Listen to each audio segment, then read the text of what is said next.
don't deserve opportunities. We have to defend the fact that we are just doing a good job like everybody else who is afforded the fundamentals, good education, reasonable health care. I'm Bloomberg's Justin Milliner on the Black Business Beat. With Fidelity Wealth Management, a dedicated advisor gets to know you and your goals to build a comprehensive plan to help grow and protect your wealth. Backed by a team of specialists, they'll analyze all your accounts, even the ones they don't manage, to keep an eye on taxes and provide proactive portfolio insights that can help you unlock your wealth's full potential. Learn more at fidelity.com/wealth. Investment minimums apply. Fidelity Brokerage Services, LLC. Member NYSE SIPC. Pros, find the right flooring for the job in Lowe's newly redesigned flooring showroom. Shop our expanded assortment of trusted brands and get up to 35% off style selections, Stainmaster, and Stainmaster Pet Protect Special Order Carpet. And while you're here, save $100 on a DeWalt 20-volt max 6-amp-hour 2-pack of batteries, now just $179. Get more of what you need faster and save more where it counts from the ground up. Our best lineup is here at Lowe's. Valid through 8/26 while supplies last. Selection varies by location. Milwaukee Black Talk lives here on 101.7 FM and 1510 AM. W269DL Milwaukee and WGKB Waukesha, live from American Family Assurance Studios.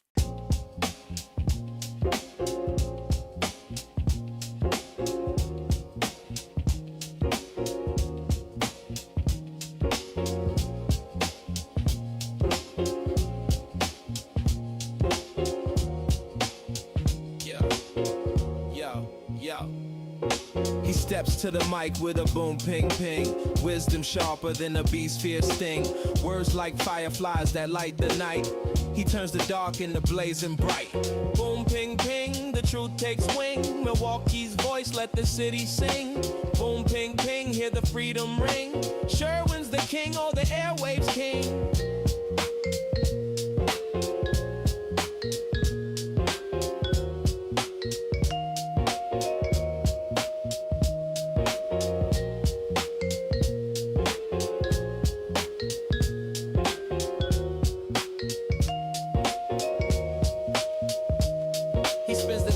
Shake the ground, unveils the truth where lies abound. Politics, justice, social streams. He molds the chaos into dreams. No silence here, just the sound of change. Boom, ping, ping, rearrange. Boom, ping, ping, the truth takes wing. Milwaukee's voice, let the city sing. Boom, ping, ping, hear the freedom ring. Sherwin's the king, or the airwaves king. Through the static, through the noise, he amplifies the people's voice. Boom, ping, ping, like a heartbeat's call. He's got the wisdom to break down walls. Yeah.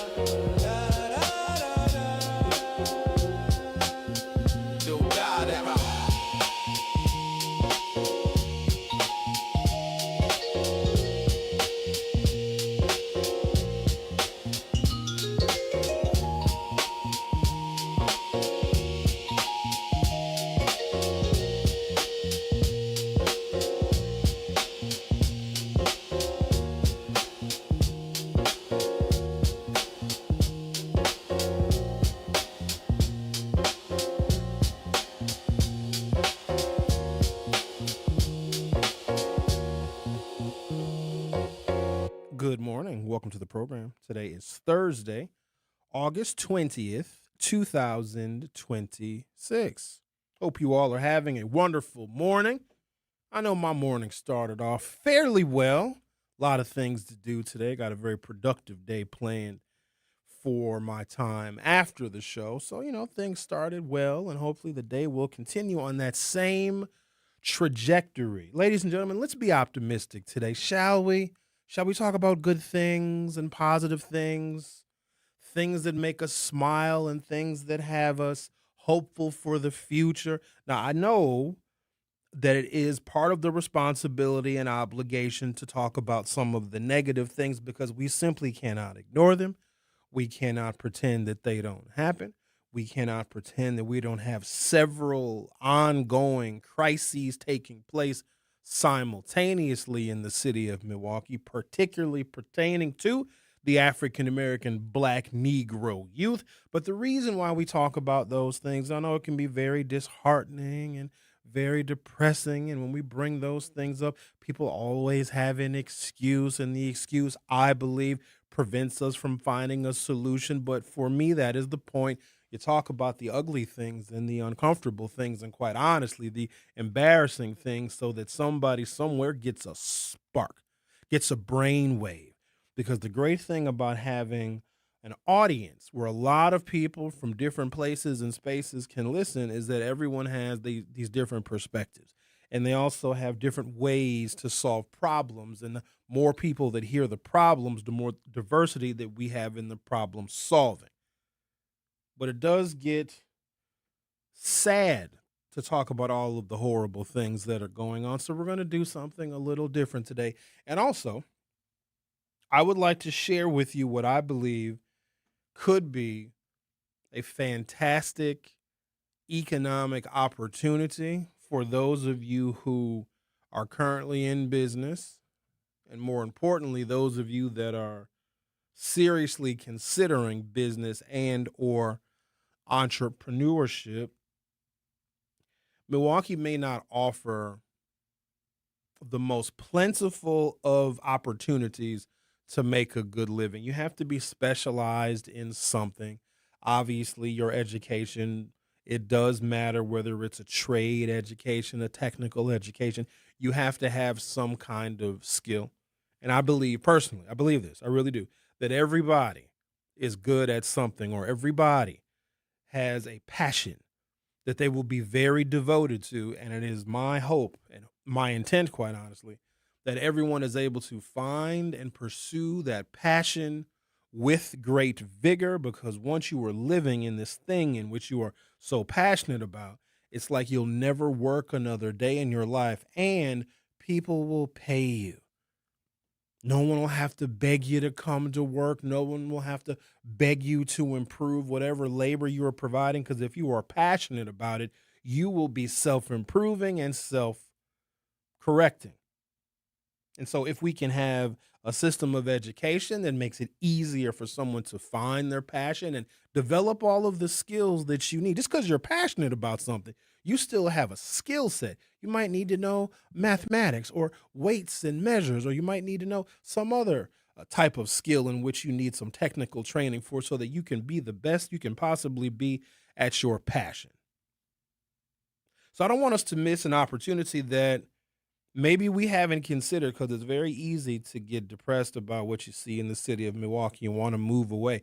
A lot of people have moved away, never to come back. They moved to greener pastures. They moved to places where maybe their education goes a little bit further, or quite honestly, where their dollar goes a little bit further. Up until fairly recently, I always believed that Milwaukee, or Wisconsin specifically, was a relatively low tax environment. Now, it depends now. Depends on where you live and your property tax rate and the property tax levy. It depends on a bunch of things. But our sales tax, still 5% in most of the state. For a while, it was 5.5% in Milwaukee County. Then it did a pretty big jump. There also was a corresponding jump in our property taxes, because you all wanted to vote for the referendum for MPS, and whether you regret that decision or not, your property taxes are likely not going down because of it. And what I'll say about that very briefly is I could see if the investments that we were making, because we really take education seriously. A lot of people do. They do. And if the young people need more resources, we are willing to oblige, as long as we are getting some kind of a return on our investment. And I don't know if we're seeing it. Yesterday, I talked about these major discipline disparities that exist in the MPS school district. I also found out yesterday that less than 50% of the student body of the Milwaukee public school system is African American, and it has trickled down steadily over the last decade. So now the majority of black students do not go to an MPS school. Ladies and gentlemen, let that be the referendum on that school district. Let me digress off of the MPS and the school stuff for a second. But I did want to bring up that those disparities they still exist. Not only do the disparities in expulsions and suspensions amongst black students still exist, they're getting worse and more severe, even though there are actually less black students in the district. Like the last time we've had this low of a number of black students in the district, you probably go back to the 60s. And even though there are less black students to suspend and to expel, their numbers of suspensions and expulsions are continuing to rise. The Trump administration said you cannot use any kind of cultural competence if you want to revise your policies, which is insane to me, because if we noticed, and we did, that black students for committing the same offense have harsher punishments and penalties, then we might need to look at some of the policies that are in place district-wide. Also come to find out that the district has a discipline manager. Whew, I bet they walk around with a bullwhip. But the Trump administration said it is racist to change your policies, even if the policies that are in place are punitive to black children. It is illegal and violates the 1964 Civil Rights Act to look at race in making a policy determination. Man, Trump got us good. But I said all that to say, these are reasons why parents are turning elsewhere and why people are leaving. They're going somewhere else. They might be moving a county away, or maybe they're moving a state away. Maybe they're moving to a different region. I'm going to tell you where they're not moving to. They're not moving to Racine. Hell, if you're thinking about moving to Racine, you might as well stay here. I don't know what you would get from moving to Racine. In fact, if you move to Racine, you might as well keep your lease here because you're coming back. But there's opportunities here, ladies and gentlemen. So I'm happy to announce that we're about 9/10 of the way there. I don't want to jinx it, but maybe I will, maybe I won't. We're going to reinvigorate our long-standing partnership with an organization called Visit Milwaukee, and they are a travel and tourism organization, and their whole point, their whole reason for existing is to get more people to come to Milwaukee and discover Milwaukee and book hotels in Milwaukee and rent cars in Milwaukee and come to Milwaukee for the conventions and the restaurants. You know, a few months ago, we had a number of Milwaukee restaurants that were nominated for one of the most prestigious restaurant awards in all of the land, these Michelin-rated, these Michelin star restaurants. This is very prestigious. Any city that has a Michelin restaurant or two, they're going to see an uptick in travel and tourism dollars because, believe it or not, even if this economy isn't doing so well, people will travel to go to nice restaurants. Or if you're already going to be in that city, you want to know where the good places to eat are. I don't travel as much as I'd like, and we're going to be talking about traveling today because I want to take a trip with you all, as the title of the show suggests. But when I do travel to a new place, a new state, a new city, I want to see and feel the experience of that place, because every place is known for something. Anywhere you go, it's odd. Oh, we're known for the biggest ball of yarn, or we're known for the most amount of gravel per capita. Like, every place you go is known for something internationally. It's weird. America's a very funny place. We also travel to go to restaurants. Man, do I want to do a side note on this, but it's too early to start offending y'all. I'm fascinated by these food influencers, these food rating people, and they do millions and millions, if not billions, of views every year on social media. So you have people that go to restaurants and they review 1 out of 10, 5 out of 10, and they'll eat in their car sometimes, or maybe they're eating in the restaurant and they're filming their experience and they're sharing, you know, the food and the service of whatever restaurant in great detail. I'm so fascinated by this because there's like a culture within a culture.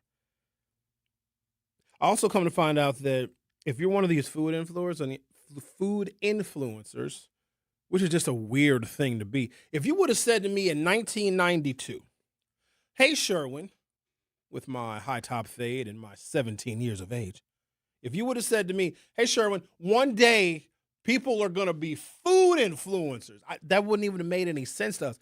Think about some of the things that people do now to make money. If you would have told me in 1992, how old was I in 92? 17? What year was I born? 75? 17, 16, whatever. If you would have told me that some of the girls that I was going to high school with that I really, really wanted to see naked, but couldn't for obvious reasons. Now, some I did see naked, but the ones I really wanted to see naked, I couldn't. If you would have told me in 1992, just wait, Sherwin. Just wait. And for $8.99 on your computer or your smartphone, you'll be able to see some of those women. Now it's their daughters. You'll be able to see them naked for $8.99 a month. Boing, boing, boing.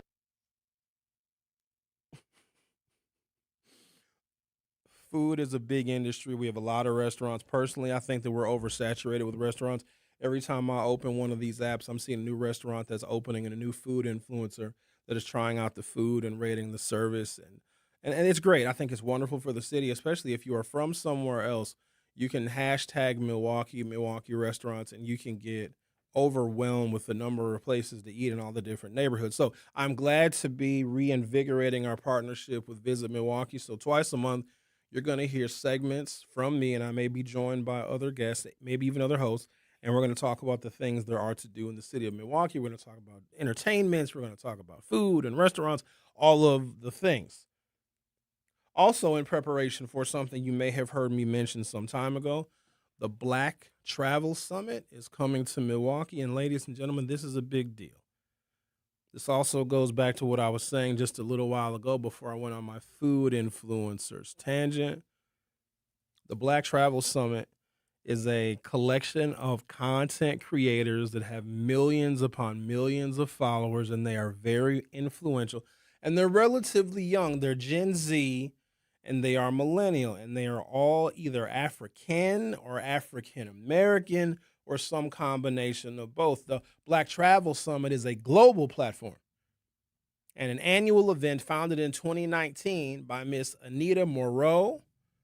It empowers Black travel professionals, creators, entrepreneurs, and investors while connecting Black-owned businesses to the broader tourism ecosystem. To give you an example, last year, the Black Travel Summit was in Rio de Janeiro. They travel all over the world, and they rate their experiences as Black travelers in those international destinations. And they're in Europe, and they go to Southeast Asia, and they travel to the Caribbean. They go all over. They are coming to Milwaukee. And ladies and gentlemen, this is not an accident. This also represents one hell of an opportunity for us to showcase our city, the best parts of our city, the good parts of our city, the parts of our city that when you put the flashlight on them, they glimmer and they glisten.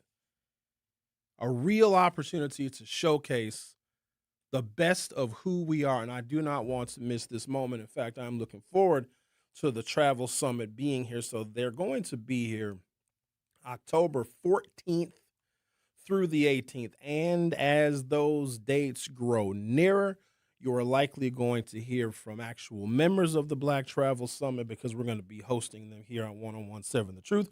I'm also going to share with you a little bit of their itinerary. You might be able to participate in some of the events and some of the workshops that they're going to have at the Baird Center and other places throughout the city. But this is going to highlight our Black-owned businesses and more specifically, our Black-owned restaurants, and I do not want us to miss this moment. I come to find out this morning that just African-American travelers are a $145 billion industry. Let me put this in perspective. Let me round that up to $150 billion.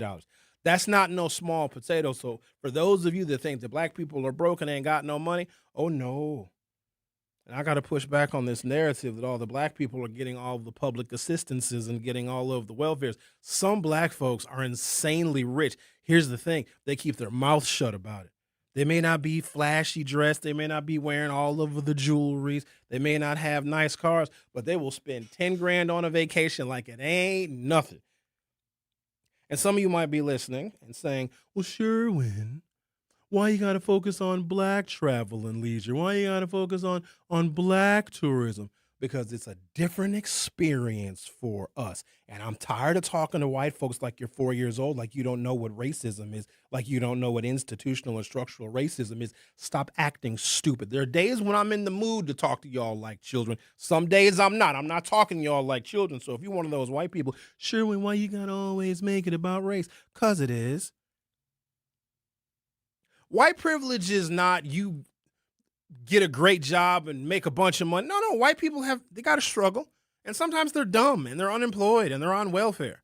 White privilege is you can go to any city in this country and don't have to worry about your safety being in jeopardy by law enforcement because of the color of your skin. That's really all the privilege y'all got. Y'all have the ability to not have to think about how you are going to be negatively impacted by the color of your skin. And that's a privilege I don't know nothing about. Because one of the reasons why I don't travel is because I don't know if I'm going to be safe there.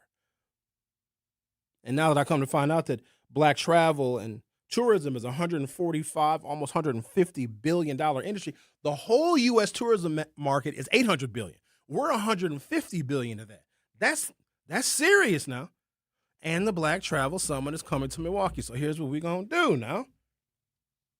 We'll take a break. I'm going to come back. I'm going to get into the details of black travel, black tourism. We're going to look at who travels internationally and who doesn't. We're going to look at the generations. Do the Gen Zs travel? Do the Generation X's and the millennials? What about the black baby boomers? Do they travel? And when they do travel, where do they go? How much money do they spend? Do you all have passports? Have you used your passports? Because we are a tremendous industry. And guess who should be benefiting more than anybody from that $145 billion? Us. So we're going to dig into it today. You are listening to The Truth with Sherwin Hughes exclusively on 101.7 FM. I'll be right back. Don't touch that dial. The Truth with Sherwin Hughes will be right back on 101.7 The Truth, The Truth app, and 1017thetruth.com. I'm Sherwin Hughes, and I know the power of Stars and Stripes Honor Flight firsthand. As someone who's been on an honor flight, I can tell you it's a day you'll never forget. Stars and Stripes Honor Flight gives our oldest veterans who served in any location in June of 1975 or earlier a free one-day trip to Washington, D.C. for veterans. Airfare, meals, a coach bus tour, and special flight apparel are all included. It's a day of honor, gratitude, and camaraderie. Veterans who served in the Vietnam or Korean War go to flysshf.org and ask for an application. At Blaine's Farm and Fleet, we know inspiration's in full swing this time of year. So bring us your wild ideas, and we'll bring the value on the quality supplies you need to make it happen at unbeatably low prices. Right now, during our summer jeans sale, get a free $20 Blaine's gift card when you spend $70 on Lee jeans for the family. Men's full blue brand jeans, just $10.99. Plus, in automotive, Kurt trailer hitches and accessories are 10% off. Find value on everything to do your thing. Blaine's Farm and Fleet. Be an original. You are listening to The Truth with Sherwin Hughes on 101.7 The Truth, The Truth app, and 1017thetruth.com. I got no self-control, and baby, you know. I got no self-control, and baby, you know. Girl, you know what? Keep me entertained by the tone that you talk. If you go to youtube.com or open up your YouTube app from your smartphone or other mobile device, search 1017 The Truth, hit subscribe. You'll be able to view the live in-studio cameras of all of our broadcasts. And if you ever miss a broadcast, they're all there on the YouTube. But more importantly, you will be able to vote in our YouTube poll. It's a very simple question because, you know, we have inquisitive temperaments here. We want to know what you're thinking. Question is, have you gone on vacation so far this year in 2026? Now, there's still some months left, but summertime is the most likely time that folks are going to pack up. And let me be a little more specific here. Go on vacation, like not a staycation where you take 2 days off of work and just sit around the house and just eat food and order DoorDash. No. Have you traveled at least 250 miles from home for leisure? in the year 2026. I would have thought that more of you would have taken a vacation or traveled more than 250 miles in the year 2026. Only 39% of you have, 61% of you have not. And for those of you that have not taken a trip, which I highly recommend, just get away for a little bit because Milwaukee will drive you nuts. I can tell I've been here too long and I need to get away because I start to go a little batty. You all hear it every morning. Oh, Sherwin, might need to go on a vacation. Went to Memphis for a little while over the 4th of July. That's all I need. I just need to get away for a little bit. I don't need to be gone for no 2 damn weeks because it's too hard for me to adjust to life back at home if I've been gone for too long. It's rough. And then there's like this, I don't want to call it depression because that's probably too extreme of a word. It's like dysthymia, which is like a low level of depression. Because when you flying back, let's say you had the time of your life. You went on the best vacation ever. You had some good fun and you met some wonderful people and you ate good food. You ain't have a care in the world. One of them vacations where you leave your phone in the room. You don't care who calling you because guess what? Ain't nothing you going to do about it because you far away. Don't call me. I'm on vacation. What you want me to do? We'll worry about it when I get back. You know the kind of vacation where you don't even got to check your phone? Where you're just out and about and maybe the weather is nice. You're doing all of the things that you wanted to do. And the thing about traveling to a new place in a new city, it's almost like you can become a new person. Sometimes when I travel, I just talk to everybody with a Jamaican accent because how in the hell do they know? Oh, hello, sir. Can I help you? Yeah, man, you can help me. Need a lot of help now. Wagwan. Be whoever you want when you're on vacation. But isn't this always a very common thing that happens when you go on vacation? You having a good time. Maybe you went to California. Maybe you went to Nevada. I don't know where you went. You went to Seattle, Washington, and visited Bailey Coleman's family because they are the only black people in Washington State. Or maybe you went to Florida and the vacation getting good to you. You living a good life because being on vacation is like being retired the right way. Especially if you plan it out real good. And don't we always say the same thing? When we're in some faraway city and we're having a good time, we look around and we're like, I could live here. We always say that. You ain't moving to that damn vacation spot because once you move there, you're going to hate it. So it appears that now the numbers are changing a little bit. So 59% of you, that's still a really high number. I would suggest you guys just take a little time away. Unless you have one of those jobs where you don't have any extended paid time off, but take even a little road trip. You know what I mean? Just to get out of here and just experience something else. I got a bunch of stuff here that I want to roll into the conversation because I also want us to be able to take full advantage of black people, African Americans specifically. We are an almost $150 billion travel and leisure tourism market, just us. So think about this. I want to get somebody's juices flowing. I know what I'm going to say today is not for everybody. Listen to me. Let me be clear about this. When I have my radio shows, it ain't for everybody. It's for the people that are interested. So if you ain't interested, don't say, well, Sherwin, that's not me. I'm not interested. Then go listen to TMJ. Go find old Tory Lowe rerun then. But for people that want to do something new and want to try something new and want to be innovative, having places and spaces that cater to a black traveler, not a black Milwaukeean. I'm so sick of y'all opening up these damn black restaurants thinking that black people are going to be your only customers. Black folks in this city are tapped out. We don't need no more Jamaican food. We don't need no more people to make candles. We don't need no more goddamn sea moss. Stop it. And that's the truth. Start catering to people that are coming into town because they work for Northwestern Mutual and they do their annual meeting here. Start catering to people that might come to Milwaukee for Summerfest that are African American. They want to do a cultural experience outside of whatever is at Henry Meyer Festival Park. That's where the money is at because people are looking for culturally relevant things to do. Now, there's not, in my opinion, we got a bunch of different chambers of commerce. I don't know what the hell they do. And I hate to admit that. You got a Wisconsin Black Chamber of Commerce. You got an African American Chamber of Commerce. The gays got a Chamber of Commerce. I think the Jews have one. Everybody got the Hispanics. The Hispanics got a big Chamber of Commerce. Their Chamber of Commerce is political. Chambers are supposed to provide opportunities, information, resources to help businesses of particular races and ethnicities thrive, because those businesses have cultural differences, and that's the best thing about diversity. Because you could be black and want to go to a bunch of Mexican restaurants. You might want to go to a bunch of Asian restaurants. Chambers are supposed to foster those kinds of efforts and those endeavors. So we have chambers, but I don't know if there is a concerted effort to capture the black person who comes to Milwaukee with money to spend because they're here on vacation. Is there anything catering to them? I think we are so pigeonholed into thinking that anything that you build or you start business-wise in Milwaukee has got to cater to Milwaukee black people. I'm going to say something. I'm going to leave you with a little cliffhanger, and I'm going to take a commercial break because I'm going to say this thing because it's offensive. So I'm going to say it, and I'm basically going to run the commercial. Xavier, get ready with that button, because when I say this thing I'm about to say, I got to run a commercial because some of y'all going to get mad at me. But all I'm doing is speaking the 101.7, the truth. You can get mad all you want to. I'm used to it.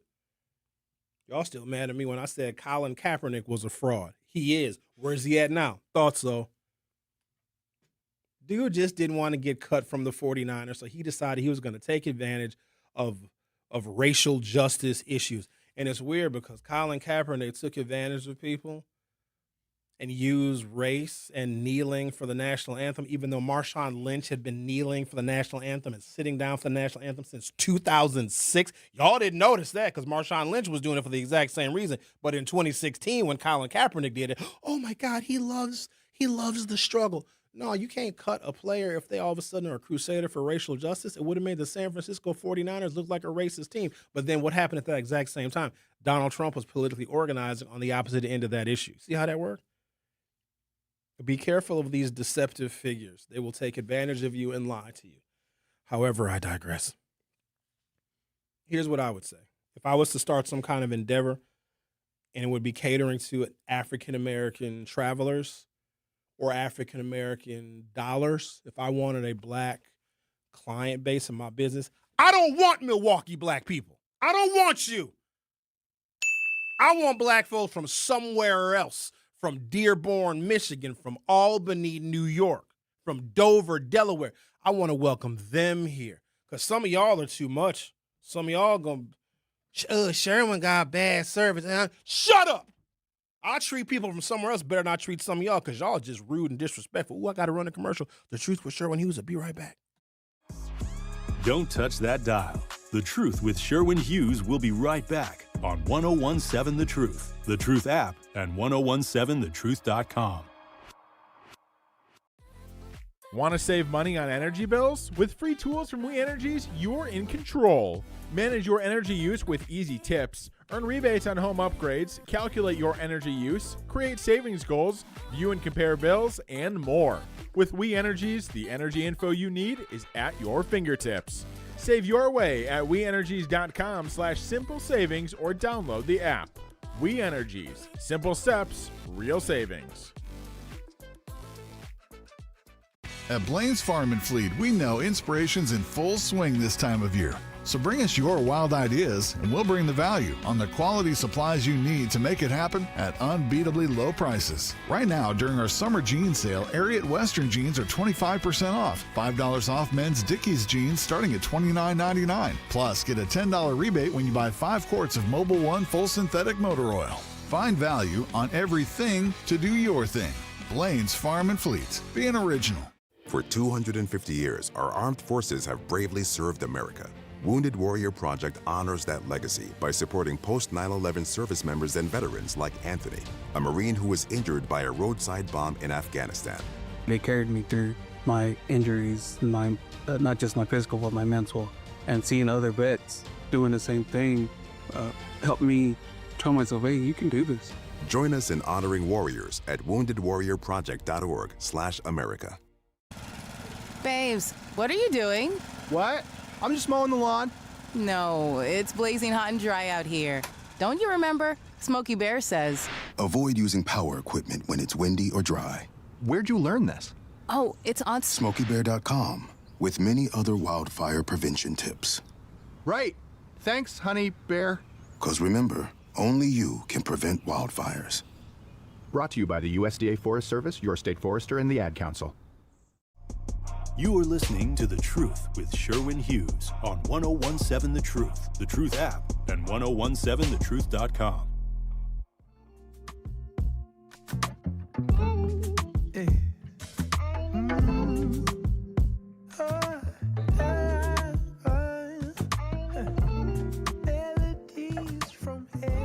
Mintel's 2025 multicultural travel research reports that about 8 in 10 black consumers, roughly 80%, had, in fact, taken a vacation during the previous 12 months. However, Mintel also reports that black and Hispanic consumers take vacations less frequently than the overall U.S. travel market. That being said, I want to emphasize that African American travelers are a $145 billion industry, meaning there might be a smaller percentage of us compared to other races, and I'm going to get into the details of that. White folks travel a lot. They do.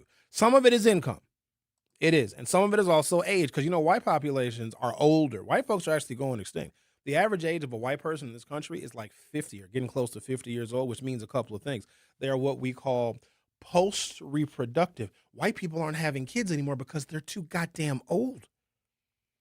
But they also, in their advanced age, probably have more money, more assets, more savings, more accumulated wealth, and more equity from their homes, because a lot of times their homes, whether they bought their homes or not, and if they did buy their homes, think about how much cheaper homes were, especially when older baby boomer white folks were purchasing homes.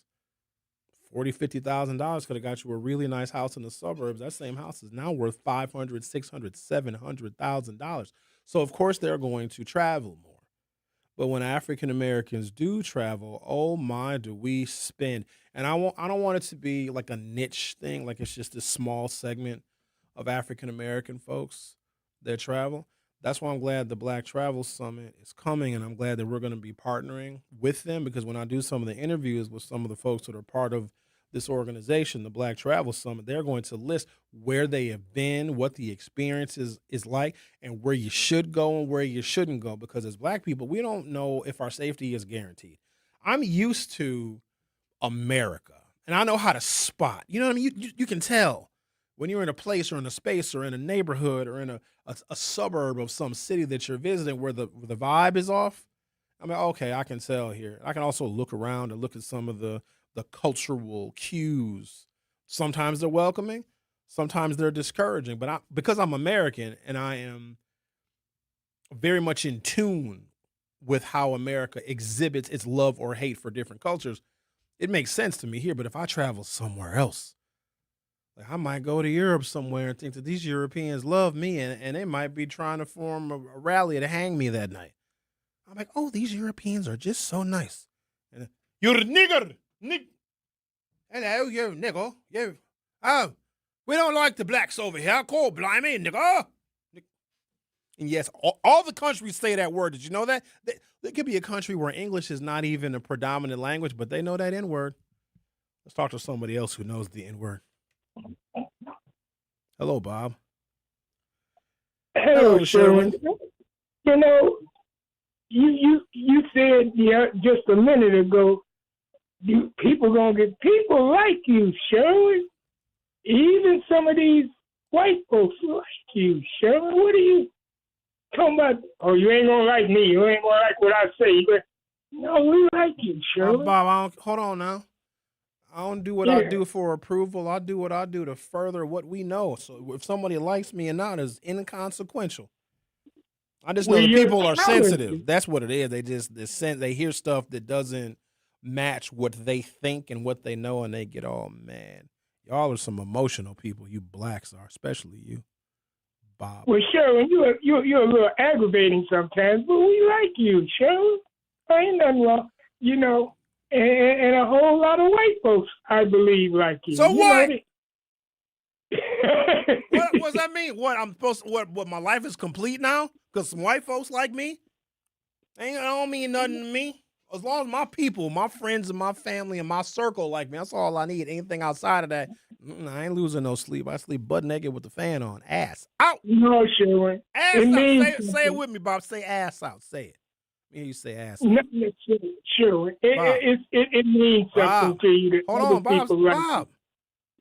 Say it. Say ass out. Let me hear you say it. No, Sherwin. I'm not saying that on the air. Wait. You're not saying what? Sherwin, don't have me cussing on the air. No. You know, I gotta ask. But Sherwin, people like you, man. You talented, you know? So quit saying that, it may Bob, not do you have make anything no to difference. say on the actual topic of travel and leisure and tourism? When was the last time you went on vacation, Bob? Because you need one bad, and you need to stay there. Now, I told you, Wisconsin and Illinois is enough for me. I don't need to get, and I get tired of you talking about Racine. Now you leave Racine alone, man. Racine is cool, man. It's nice in Racine. You're always talking about Racine. Racine ain't gonna do nothing to me. Yeah, I mean, we disagree, but we like you. Quit talking about Racine. That's what you do. What you gonna do about it? What you gonna do about it? Well, I'm saving up for that medal on my right hand, and it's going to enter your chest if I don't see them teeth. I will talk to you later, sir. It will enter that chest if I don't see them teeth. I'll talk to you. He's starting to fade. I think he's just kind of slowly. Yeah, it's sad. Bob is just kind of withering away right in front of our eyes. Even though there is no actual census-style federal statistic that asks every racial group, quote, did you take a vacation this year? The best recent estimates come from major travel industry surveys. Mintel is one of them, and they did a 2025 multicultural research report that showed 8 in 10, roughly 80% of black consumers had taken at least one vacation in the past 12 months. However, Mintel also reports that black consumers take vacations somewhat less frequently than the overall U.S. travel market. Another organization, MMGY Travel Intelligence, they have a much larger black traveler study that provides additional evidence. Its research includes 6,523 black leisure travelers with a 54,428 person U.S. leisure travel sample. It estimated that leisure trips totaled 184.12 million. That's for everybody. The share of all U.S. leisure trips are only 11%. So a lot of y'all, when you travel, you're traveling for work, for business, or for family. Travel spending for African, this is black travel. Oh, wait a minute, let me do this right. Black people took 184.12 million trips. So that means a bunch of y'all took multiple trips in a year. I like that. We are 11% as black people. This is race specific now. We're 11% of all U.S. leisure trips. We spent $145 billion when we were out of town traveling and on some kind of a vacation. Here's another very important one. 79% of African Americans who travel by car. Average one-way distance, 247 miles. And then black travelers planning another vacation next year is 76%. That 11% share of leisure trips is slightly below the black Americans' roughly 13 or 14% share of the U.S. population, but it's really, really close. So we basically travel almost in the same proportion as our representation in the population, which I think is a really good, healthy economic sign and a healthy economic indicator. Because one of the reasons why I don't travel, because now if I travel, it's got to be done right. I got to do it big. I need to have better accommodations than I have at home. I don't do hotels anymore. I can't do a hotel anymore. I can't. It's like being in a damn studio apartment. I can't do it. I have a house. I've lived in a house for a very long time. So when I go on vacation, I want house-like things. I want stove in case I want to cook. I ain't got to go to restaurants for every single meal. I might want, if I'm going to be there for a week or more, I might go to the grocery store, give me a few items, put it in the refrigerator or in the Airbnb. I like having a house. I don't like no damn hotel, especially if I'm going on vacation with another person. I hate sharing a hotel room with another human being. I hate it because you can't. They got to leave the room sometimes. I don't want them. Why you in the room? Well, because we got this hotel room together. Well, that was a mistake.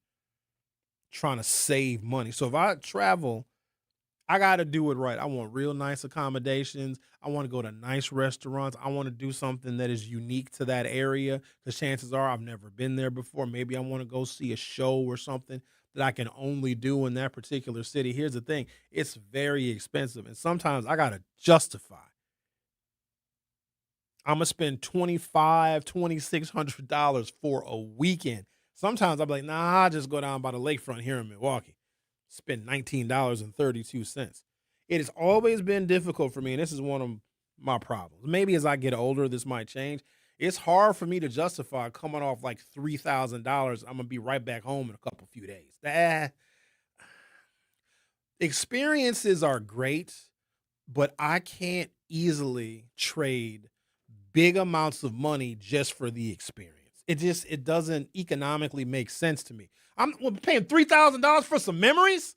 I mean, memories are great, but damn, I can do a lot with 3 G's. Take a break, come back, delve in a little bit further on how important the African-American traveler is, and hopefully we will be respected as a niche market that should be catered to in the cities and places and spaces that we choose to travel to. Milwaukee is one of them. We are a big travel and tourism city.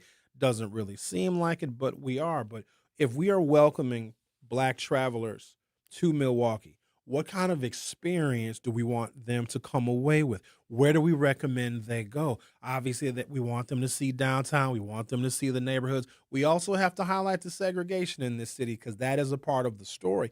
And I think it makes some of the more attractive venues that we have shine that much brighter because they were created in an environment that had always been hostile to African-American economics. I'm going to take a break, come back. What's your favorite travel destination? Ladies and gentlemen, where would you recommend? Where's your favorite place to go to? Do you have a go-to? Put it in the YouTube chat. I want to know where you guys like to travel to so I can get some ideas. The Truth with Sherwin Hughes. We'll be right back. Don't touch that dial. The Truth with Sherwin Hughes will be right back on 1017 The Truth, The Truth app, and 1017thetruth.com. Educators Credit Union is more than a place to manage your money. They're where your financial possibilities take shape. They're more than transactions. They're conversations about your financial goals. More than numbers, they're community advocates who support free, local events that are accessible to all. They foster community because we are stronger together. Educators Credit Union is people helping people. Become a member at ECU.com. Insured by NCUA. Membership eligibility required. Babes, what are you doing? What? I'm just mowing the lawn. No, it's blazing hot and dry out here. Don't you remember? Smokey Bear says. Avoid using power equipment when it's windy or dry. Where'd you learn this? Oh, it's on SmokeyBear.com with many other wildfire prevention tips. Right. Thanks, honey bear. 'Cause remember, only you can prevent wildfires. Brought to you by the USDA Forest Service, your state forester, and the Ad Council. Doctors Without Borders is delivering life-saving medical care where it's needed most in communities around the world. From bandaging war-wounded patients in Sudan to providing clean drinking water in Haiti, we're in more than 70 countries worldwide, bringing patients from sick to recovering, from emergency to aid, from crisis to care. This life-saving care is made possible by a global movement of supporters like you. Thank you. You are listening to The Truth with Sherwin Hughes on 1017 The Truth, The Truth app, and 1017thetruth.com.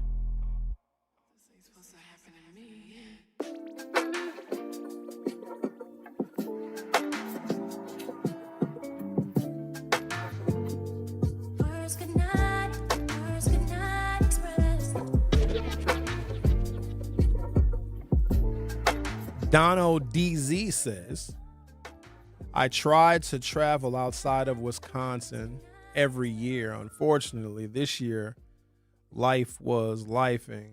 Planning to go to Niagara Falls on the Canada side in 2027 or Paris, France.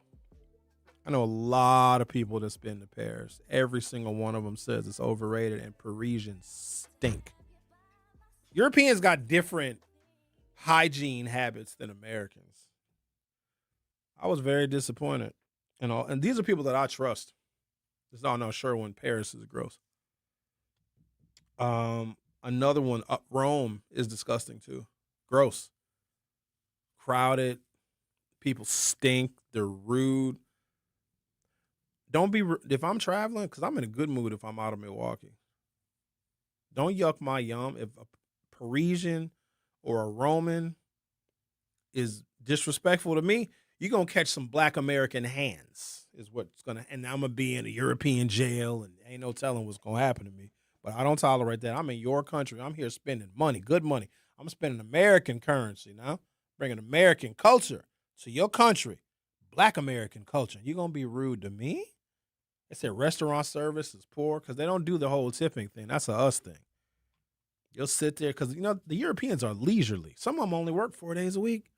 They go home in the middle of the day, take naps, go back to work when they feel like it. Weird.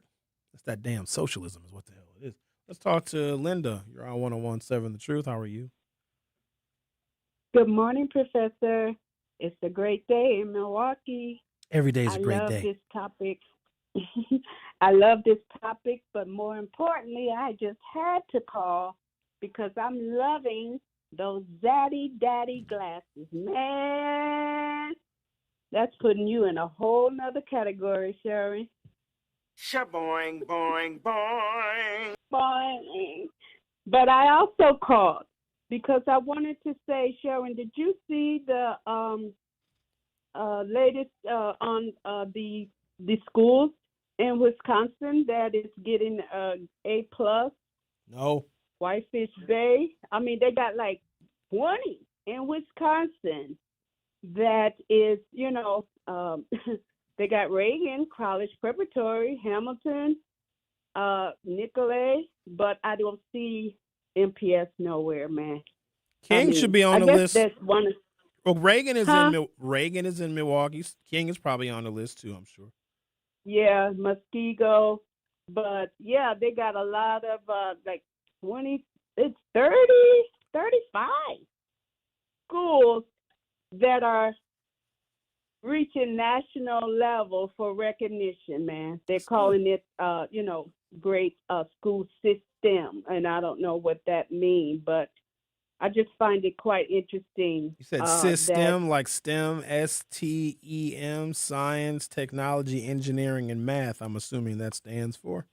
Yeah, but I just find it so upsetting, man. Just so upsetting when you look at the statistics of MPS. But I'm really glad you're showing how that parents are getting smarter and taking their kids out of MPS. If MPS is failing and not meeting the requirements and expectations of the family, of the parent, take them out, put them where they will advance, they will progress. Because, yeah, Sharon, this is a time where we have to rethink, reimagine really our disposition in this country and our safety and the fact that we can do and progress and become whatever we want to become, for real. I believe that. Hello, somebody. I said, hello, somebody. Ha ha. Yeah, I say that, Sharon, because I came out of the church and I came out of the pulpit, And instead of saying amen to the church, I say hello somebody. All right now. All right. Thank you, Linda. See you later, sexy. Linda, relax. First of all, zaddy is something that a younger, much younger woman would call a more mature man. If you're my age or older than me, you can't call me zaddy. You can call me mister. Or you can take the Z off of it and we can just do daddy. You can call me pretty. I don't know if I like that one.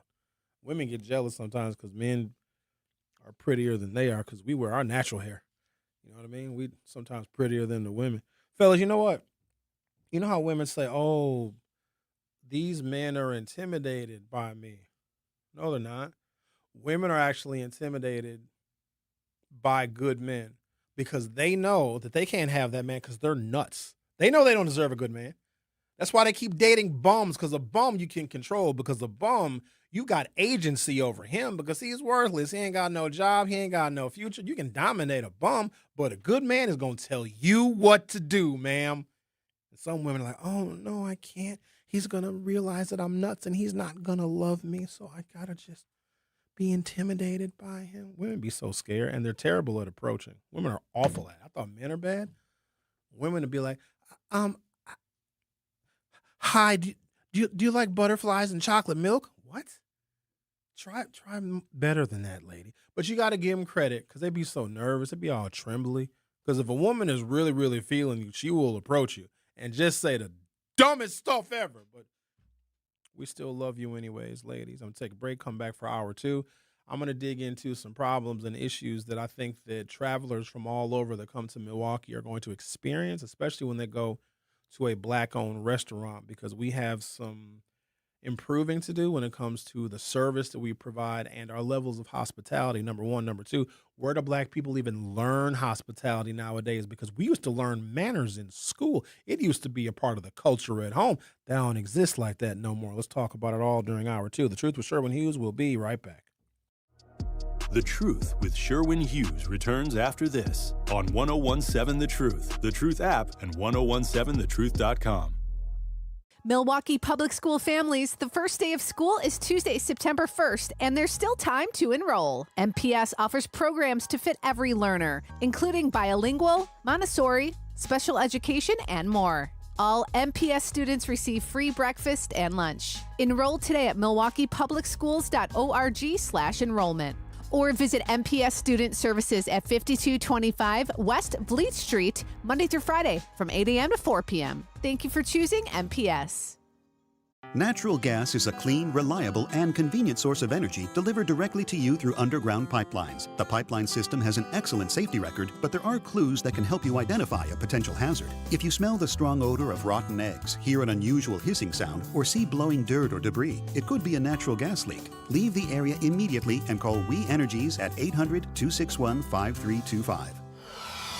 We Energies. People you can trust. Energy you can depend on. At Blaine's Farm and Fleet, we know inspiration's in full swing this time of year. So bring us your wild ideas, and we'll bring the value on the quality supplies you need to make it happen at unbeatably low prices. Right now, during our summer jeans sale, get a free $20 Blaine's gift card when you spend $70 on Lee jeans for the family. Men's full blue brand jeans, just $10.99. Plus, in automotive, Kurt trailer hitches and accessories are 10% off. Find value on everything to do your thing. Blaine's Farm and Fleet. Be an original. Reading aloud to children sharpens their listening skills, expands their vocabularies, and nurtures a lifelong love of reading. That's why Reading is Fundamental, the nation's leading children's literacy nonprofit, offers free monthly read-alouds by popular authors through its Rally to Read program. Visit rallytoread.org to watch the read-alouds and discover exciting reading activities for school and home. Visit rallytoread.org today. And here's Heather with the weather. Well, it's beautiful out there, sunny and 75, almost a little chilly in the shade. Now, let's get a read on the inside of your car. It is hot. You've only been parked a short time and it's already 99 degrees in there.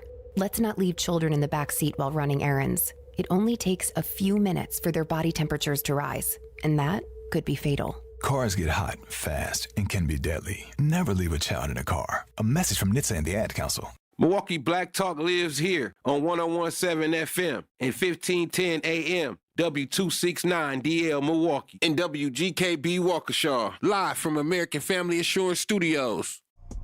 You are listening to The Truth with Sherwin Hughes on 1017 The Truth app, and 1017thetruth.com. What if you change your mind and you just wanna be together? Only one way to know.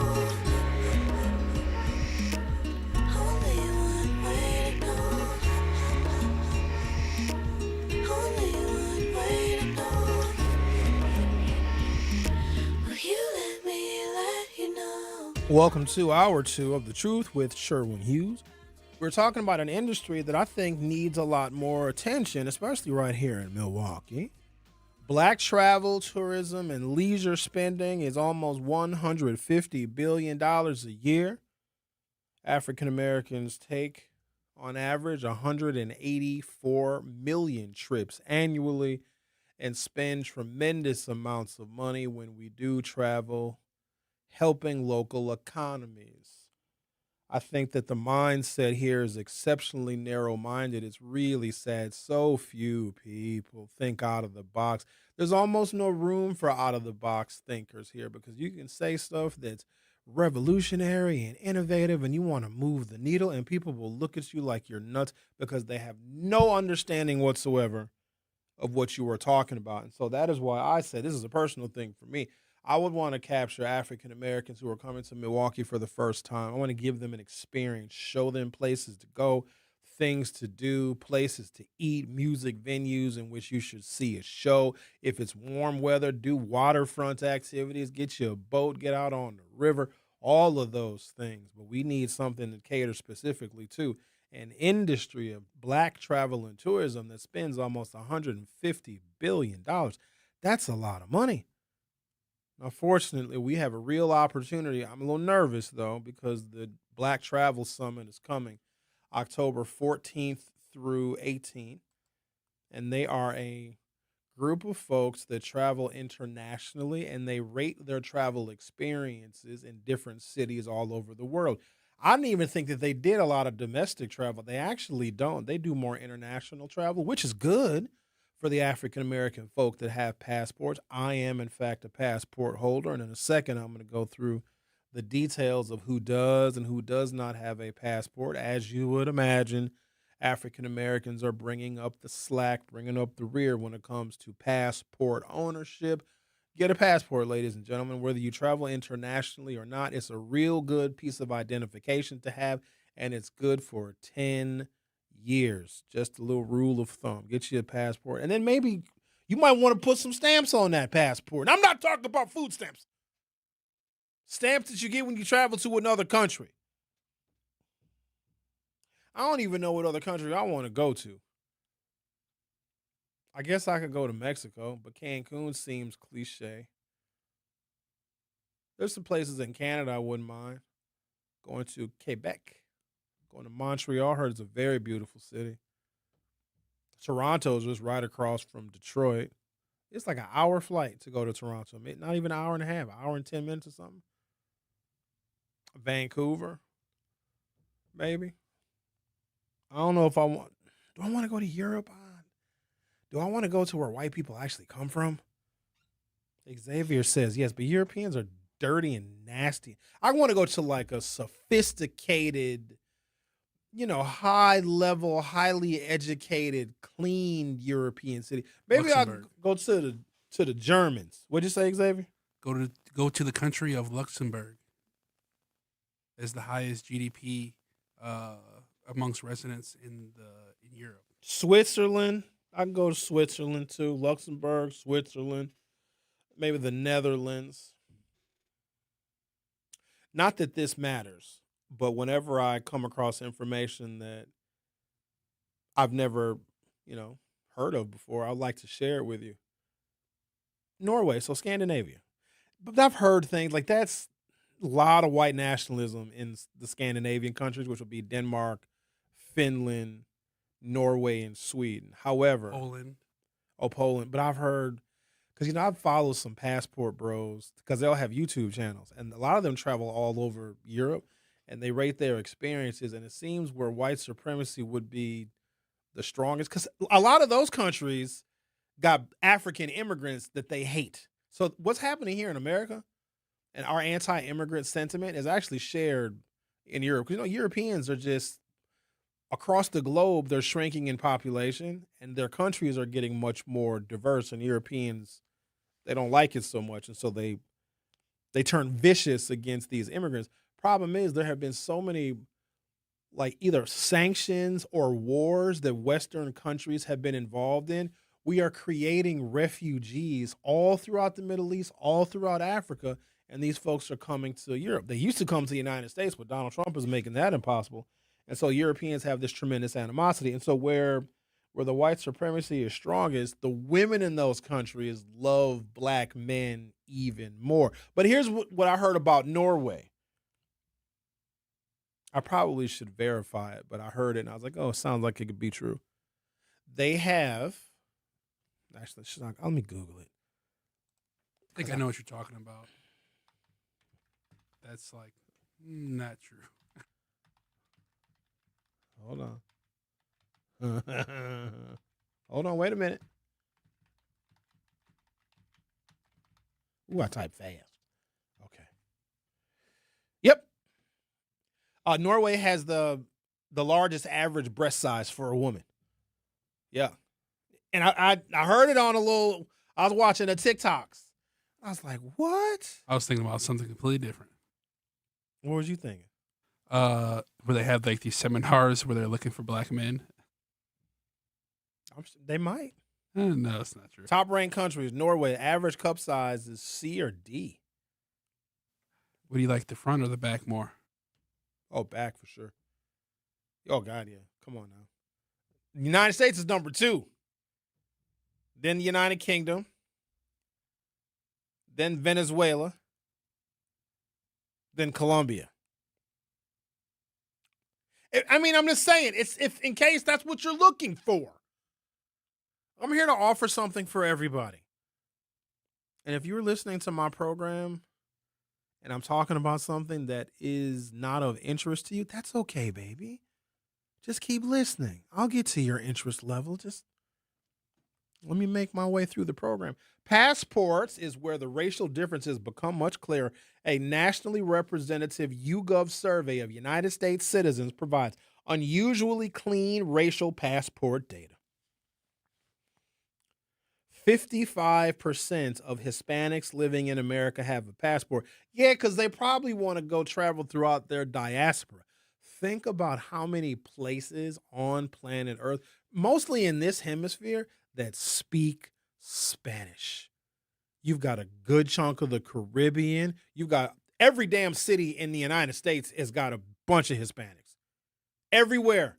It might not even be any black people. It may not even be any Asians. You're going to find you a Mexican in Montana. I promise you. You'll find you a Mexican in the panhandle of Oklahoma, Idaho. You're going to find you a Mexican.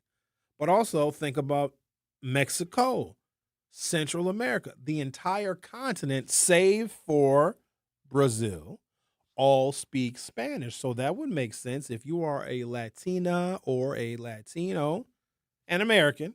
You get your passport and you can travel throughout your diaspora. So Hispanics actually have the largest percentage of passport holders at 55%. Next are Caucasians. 42% of white people in the United States have a passport.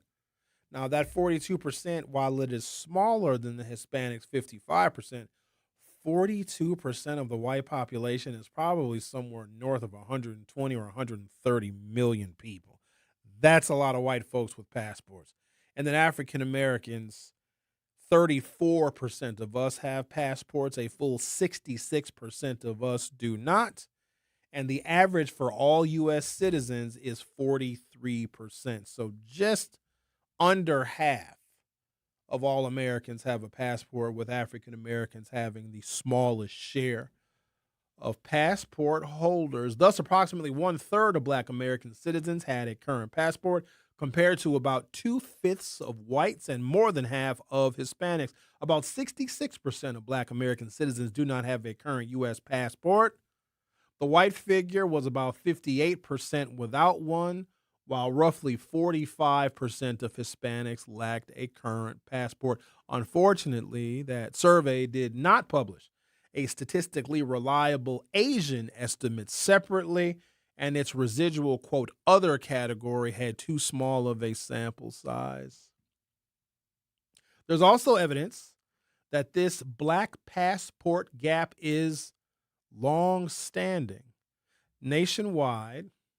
A nationwide 2012 registered voter survey found valid passport ownership of approximately 25% Black, 35% white, and 42% Hispanic. So since 2012, I don't know why they equate registered voters with passport ownership, but I guess that might make sense. If you're a registered voter and you are civic minded, then maybe, just maybe, you might also have a wanderlust and an interest in travel. I find that kind of an interesting combination of variables there. But passport ownership has gone up since 2012 pretty dramatically amongst all racial groups, including African Americans. The improvement from roughly 25% African American passport ownership in that older registered voter study to 34% in YouGov's most recent citizen survey should not be interpreted as a precise 9-point time series, because the samples and methodologies differ. Why passport ownership matters when discussing Black travel. A passport is not necessary for most Black tourism dollars. You know where I think I'd go? I think I'd go to Puerto Rico first. But Puerto Rico it's not a country. Is it? No, it's a commonwealth. The country of no, because the country would suggest a different, president. Donald Trump's so stupid. He did an interview, I don't know, it's a couple of years ago. He's like, I just got off the phone with the president of Puerto Rico. They're a very nice person. I like the president of Puerto Rico. You dumb motherfather. You the president of Puerto Rico, you idiot. Statehood for Puerto Rico. Republicans don't want Puerto Rico to become a state because they be blue. And also, I don't even know if I want 51 states. I like 50. It's an even number. Unless we steal Canada. What happened to that? Are we supposed to steal Canada? Someone from Milwaukee traveling to Chicago, Atlanta, Miami, Las Vegas, New Orleans, Los Angeles, Orlando, New York, or Houston does not need a passport. Well, duh. Oh, those are the cities that that's where Black people go. Oh, I'm not shocked by this. These are African Americans' top travel destinations: Chicago, Atlanta, Miami, Las Vegas, New Orleans, Los Angeles, Orlando, Florida, New York, and Houston. Black Americans can simultaneously have relatively low passport ownership and still constitute a $145 billion travel market. In fact, the MMGY study says 79% of Black leisure travelers traveled by automobile, reinforcing the importance of road trips and domestic destinations to our travel market. Is there a generational divide amongst Black travelers? Yes. Black millennials. So when were the millennials? Those are like 1980 to maybe 94, I think. MMGY finds that Black millennials have an especially strong attraction to destinations that celebrate Black history and culture, and show greater interest in supporting Black-owned businesses while traveling. Think Ghana, Senegal. So these are the favorite destinations of Black millennials, Black folks born between 1980 and 1994. They go to Ghana, they go to Senegal, they go to South Africa, all Caribbean destinations. They like New Orleans, Atlanta, Washington, D.C., historically Black cultural destinations, and Black-owned restaurants, hotels, and tour companies. That's what I should do. I'm going to start a Black Milwaukee tourism company. It's like we'll welcome you here and we'll give you an itinerary. Here's what's going on. You let me know when you're coming, okay? You let us know, and I'm going to put together an itinerary for you. I'm going to give you where you should stay. I'm going to give you your transportation options, okay? I'm going to give you where you should eat your breakfast, where you should eat your brunches and your lunches and your dinners. I'm going to give you daytime activities and afternoon activities. I'm going to give you nighttime activities. Ooh, this is a good thing, because where else can you get all this information in like a single clearinghouse? Like if I'm traveling to whatever city, I would like to have an agency and an organization that knows the nuances and the specifics of what the fickle African-American traveler is looking for. I want to go to the best Black cultural experiences you have. At the same time, I also want to go to just the overall best experiences that you have in your city. But to have something that speaks to us culturally, because in Milwaukee, this is a very unusual place, because you might do your research on the region and end up like in Pewaukee or in Waukesha somewhere and not at all feel welcome, even though you might read about a place or a destination or a restaurant that's in one of those outer suburbs, even though technically that is the metro area. You may get a lower quality of service because the segregation in the region still breeds animosity amongst the races. So a place where you can get all the information, where you should go eat, where you should stay, you would pay us, and we'll put together your itinerary. Also, if you're here during the week, Milwaukee is very different during the week than it is on the weekends. A lot more things to do on the weekends, but also in the summertime, Milwaukee is an incredible city in the summer. It is starting to wind down. It was 50 damn degrees this morning. You know what that means. Fall is approaching, but this summer I got the most out of this summer. I will say that. I took full advantage. Sometimes I just, I stay busy working and focused on other stuff. I don't really enjoy our warm weather months. Oh, I got the most out of this. In fact, I got so much out of this summer, I'm actually ready for winter. Wintertime activities are different as well. There's still stuff to do and places to go. But if there was a central clearinghouse where this huge industry of 145, almost $150 billion of Black travelers could have a place and a space where they can get all the information that they need when they come to Milwaukee, I think that could be a business idea. Black Gen Z. Gen Z appears particularly price sensitive. Oh, because they're broke. You Gen Z, Xavier? What are you, a millennial? All right, so maybe you're not as broke. MMGY reports that affordability is one of the stronger destination considerations. So I'm going to pause there, come back, talk about Black Gen Zers and where they travel to and the things that they prioritize when they go more than 250 miles from home.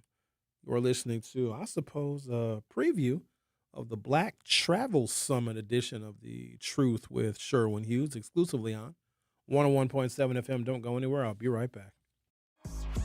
Don't touch that dial. The Truth with Sherwin Hughes will be right back on 101.7 The Truth app, and 1017thetruth.com. It's National Sandwich Month, the perfect time to celebrate what Cousin Subs does best, great sandwiches. Since 1972, we've been making subs with fresh baked bread, sliced meats and cheeses, and ingredients prepared fresh when you order. Whether you're craving a classic favorite, something grilled to order, or a deli fresh creation, there's a Cousin sub made for every taste.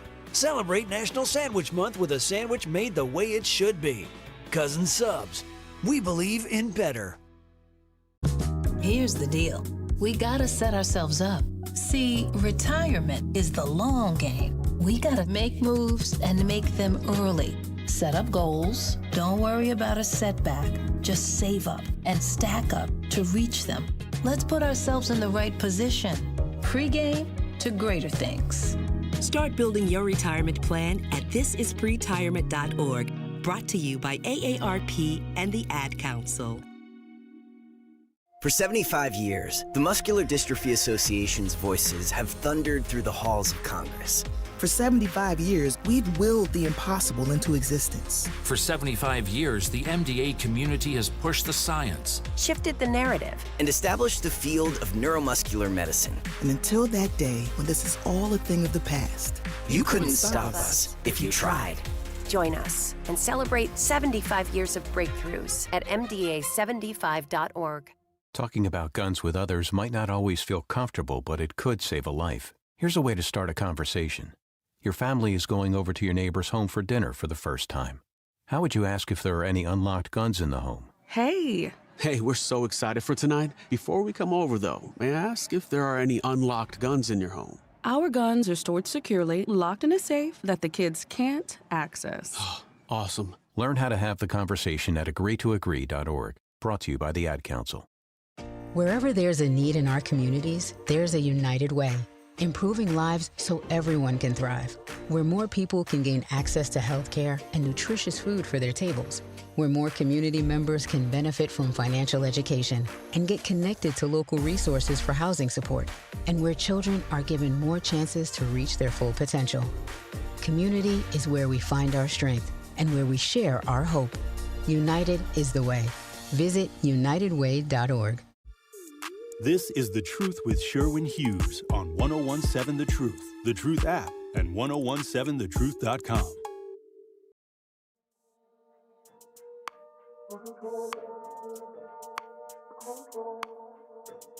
Yeah. You don't miss me like you should. Should I pull up and remind you? Took me long enough to find you. That my money Carolina. Blow, blow, blow. Lady B says, ooh wee, yes, Linda. Linda is right. He looks like daddy right now. What is it with these women objectifying men? Y'all need to keep it in your damn pants. Women are way worse than we are. Send them photos. You want to see photos of them? Yes. No, you don't. I guarantee you don't. Well, I just like to put they always want to see what we look like. Let's see what they look like. If anything, you need to show your face because they be asking what you look like. Oh, they'll never see my face. I was at the Metro Market on State Street yesterday. I didn't recognize her at first, but I saw Millicent. And so I didn't recognize her because I'm in my own world. I'm actually leaving the grocery store, putting my cart away, walking back to my vehicle. And she's like, she's talking, she was with another person. And she was like, there he is. Get him. I think it was her grandson. I think that I don't know what the hell's going on. I was like, oh, I got to whoop some ass in the grocery store. She's like, yeah, that's right. And his name is Fred. She said, Fred, get him. That's him right there. I'm like, uh-oh. I'm thinking to myself, I'm going to kick Fred's ass. Now, Fred is like 7 years old, but that don't matter. That don't matter. Fred might have been in karate since he was 4. But then I was like, wait a minute, because I heard her voice. I was like, oh, Millicent? And then, okay, imagine this now. We're in a Metro Market in Wauwatosa, 69th and State Street, okay? And we are in when you walk up to the grocery store and you have those sliding glass doors and you'll have that lobby area where the carts are. So we're standing there, and there's people coming and going. It's people walking into the grocery store. It's people walking out of the grocery store. So there's traffic going past me and Millicent. And the majority of the people, because I looked around, I scanned, you see, the majority of the people were Caucasian. And here's what Millicent says to me, and y'all know her from when she calls. She says some of the most outrageously extreme things, especially when it comes to what we all consider is below board African-American behavior that does not represent who and what we are. It's very embarrassing for us. So Millicent always has some very strong words for those African-American folk who act in a way that make us look bad, you see. And she says this, and there's people walking in and out. She says, Sherwin, black folks like us need to have a dot on our heads so that people know that we're the good ones. He's like, we need a name for those other kinds, Sherwin. She's just saying this just out loud, okay, in the grocery store. And I'm thinking to myself, I don't want to put a dot on my head for a number of reasons. I also don't want to have to identify myself as, quote, one of the good ones, because we might be a bigger target. But then she says, Sherwin, we need a name for those other kinds of blacks. The kind that we don't like. We need a name. I said, Millside, there is a name for them. Trust me, and it gets used often. She's like, no, not that name. We need another name for them. I was like, I got to go. And imagine where we are. We're in a damn grocery store where people are getting their carts. And we should put a dot on our head so people know that we're the good ones. Who thought of that idea? At the same time, she's telling her grandson to beat me up. So I was ready to kick him in his face, but he just kind of looked at me kind of confused. And so I walk out, and I'm headed toward my vehicle, and then I hear, oh, Sherwin Hughes. I'm like, damn, I can't go nowhere. And shout out to Steve. I guess I met Steve. He said I met him a couple of years ago. Don't get mad at me if I don't remember who y'all are. I can't remember every damn body. But now I'm trying to get to my vehicle. And I'm chatting with Steve. I'm not going to walk away from him. Steve is a very cool dude, and he said he loves listening to the show, and he also gave his thoughts and opinions on 1017 The Truth. And I love to hear thoughts and opinions. I want to hear from you all, like when you guys are honest, because that helps us. It helps us grow. It helps us become better hosts and better producers. So Steve is giving me his thoughts and feelings about 1017 The Truth. Steve is a longtime listener. Shout out to Steve. And now Steve wants to take some damn pictures. So now I'm standing here with a grocery bag in my hand. Millicent just said we need to identify ourselves with a dot on our head so people know that we're one of the good blacks, as she's trying to have a powwow with me in a grocery store talking about we need to come up with a name for the bad black people. And I said, I got to go, Millicent. And then her grandson, Fred, is just looking confused. I was ready to kick Fred's little 7-year-old ass, though. I sent him back to school. It's back to school time. I sent him back to school with a shiner. I wish a 7-year-old would come up to me. You think I won't defend my damn self? Some of these 7-year-olds will kick you in the nuts. Sounds like a nightmare to me. So I'm taking pictures with Steve. And, it was... You don't want it, Xavier. You don't want it. I don't. No, I don't. you don't. I already know I don't. I don't want people coming up to me, oh, Xavier, you said this on the radio. I'm like, I don't even remember half the things I say. Which I've fallen victim to that as well, because everything that I say, even if I don't remember it, doesn't matter. I got to be accountable for it, and I got to be able to defend it, sometimes years later. I have said things over the years that I have no recollection of whatsoever. Think about this. I talk for 3 hours a day. Oh, Sherwin, I remember something that you said August 15th, 2018. You remember that show? Why do you think that I remember that? I don't know what I ate for dinner yesterday. I honestly don't remember. I don't remember. Yeah, it can be. But no, it's great, though. Because I always take the time. If you take your time to listen to me and you want to chop it up for a minute, assuming I'm not in a real big hurry, I'll always take time to talk to people. But also, not everybody is nice. That's the other thing. Some people have legitimate complaints. Most of those people, when they see me, they're not confrontational. Now, there's been confrontations before, but they're usually manageable. Or what'll happen is I'll go somewhere, I'll be doing whatever. And this is creepy because people won't say anything when they see me, which is fine. But then they'll hit my inbox. Sure, when I saw you, you were wearing a white shirt and a blue hat. I was looking at you. I was seeing you 3 rows ahead of me, and I watched you the whole time. I don't like that. Yeah, that sounds terrible. Yeah, but they're respectful because they'll say oh, I don't want to bother you. You look like you was on one, or you look like you was doing hood rat stuff. You look like you was doing some dirt, and I didn't want to disturb you. I'm like, oh, I do appreciate that because sometimes Yeah, if you ever find out what I look like, don't come up to me in public. They will. They're mostly flattering most of the time. Women get nervous, except for Linda. I got to run from her. So I got to stay in shape to Linda will wrap her leg around you. Yeah, too bad she can't get you on Saturday. We ain't going to talk about Saturday. Just everybody come to Truth Family Fest. Everybody have a good time. Come on out to Riverside High School from 11 until 2. It's going to be a lot of resources there. There's going to be the back to school supplies. Duh, of course. There's going to be some entertainment there. Benjamin might be there. You never know who's going to be at Truth Family Fest. You guys make sure you go to Truth Family Fest, our annual event that we have every single year at Riverside High School. I think Benjamin will be there, Mr. Amazing. Mm-hmm. Mrs. Trina Smith said, we did a road trip to Michigan, New York, and Canada. 7 days, 6 nights, and 5 hotels. All right now. Bruce City says, to get a Milwaukee 304, all you need is a bottle and some za. Nobody wants a Milwaukee 304. I was looking out my window yesterday, and there was, I don't know, she's probably in her early 20s maybe. Multicolored, I don't know if it was a weave or a wig, but her hair was like blonde, blue, red, and pink, and it was long. And she's wearing jogging pants, tennis shoes, and a satin bra. Okay, and she's with another woman that was very much a stud. Like, I didn't recognize it as a woman at first.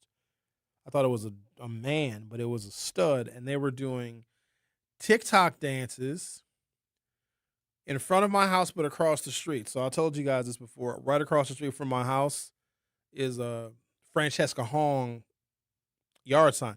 Come to find out, not only does a white lady live there, it's a white lady with purple hair. She just moved in recently because I saw the furniture delivery. She came out, so my stereotype is true. So you got the white lady with purple hair who's got the Francesca Hong yard sign right across the street from me, and then right next to the Francesca Hong yard sign, you've got a stud and a black woman in her 20s wearing a satin bra and some jogging pants and tennis shoes doing TikTok dances.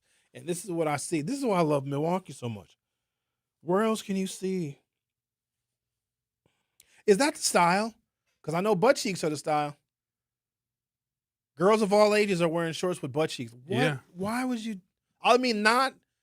So in my day, it was Daisy Dukes, but Daisy Dukes, they would cover, you know, the bottom of the butt cheek where you got the curve of the butt cheek, like the fringe of the cutoff jean shorts would usually cover the bottom of the butt cheek. Our women in my generation didn't have pure butt cheek.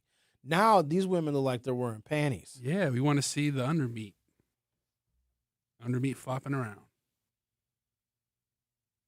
I can't understand that. But to see this woman, and it wasn't a swimsuit top, but I guess when you think about a swimsuit top and a bra are damn near identical. It's just the patterns may be different. But she was just like, just living her best life, just doing dances. They had the phone set up. I don't. So is that style? You just wear brasiers, ladies? I would have to see what you're talking about because when you described it, it kind of sounded like a outfit of a crackhead or something. Oh, she wasn't a crackhead. She's Oh. actually very attractive. Oh, okay. See, My kind of woman? She's black. Well, I love black women. Oh, I didn't know that. Why did you think that? Because you've never shown me one. Well, I don't show you all the women I talk to. You show me the ones you're most proud of. That's what men do. You show the ones that we're not proud of. We don't show nobody them. You keep those. Shh. I got some proud black women I'm proud of. Oh, dude. Okay. I'm not judging. I like it all. Fair enough. If you like it, I love it. Good. Ain't nothing wrong with it. Do your thing. Let's take a commercial break before we get too far off track.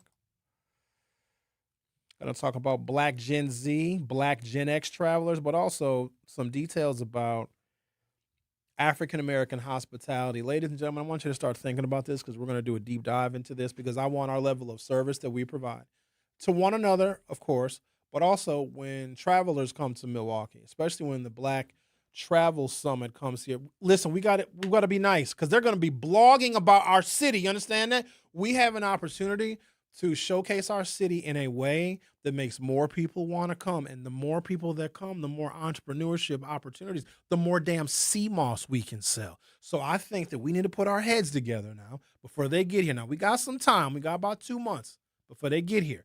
Let's consider, what do we want to show someone who is African-American, who has never been to Milwaukee before? What would you suggest? Where should they go? What should they do? Where should they eat? I also at some point want to talk about food influencers and how they extort restaurants. Are you guys familiar with this? A food influencer will go to a restaurant and say, we're going to order a bunch of food. We want you, the restaurant, to pay for it and give us $1,000. And we will give you a 10 out of 10 review on all of the food, even if the food isn't good. And we'll put it on our social media and your business will go up. If the restaurant owners refuse, they will still frequent the restaurant and give that restaurant 0 out of 10 in order to hurt their business.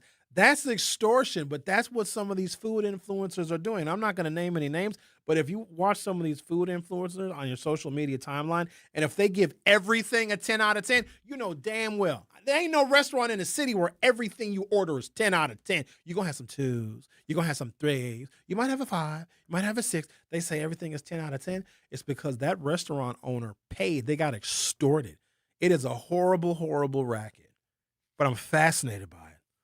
We'll talk about that and everything else under the sun. Of course, if you have questions or comments, or, I don't know, want to say something that's completely unrelated to the topic, the phone number is the same. It's 833-212-1017, 833-212-1017. The Truth with Sherwin Hughes. We'll be right back.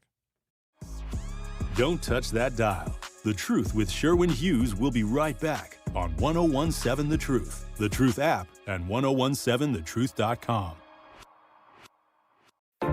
Each blood pressure check, each clear answer, each caught it early moment is why we show up. From unexpected nights in the ER to therapy that helps you get your strength back, step by step. We stand ready, quietly preparing, focused, and guided by one promise: to be fully devoted to you. Ascension, Wisconsin. Advanced care. Devoted to you. Are people around me safe when I vape? Science does not support that belief. Exhaled vape emissions linger in the air, affecting indoor air quality and bystanders in the same space through secondhand exposure.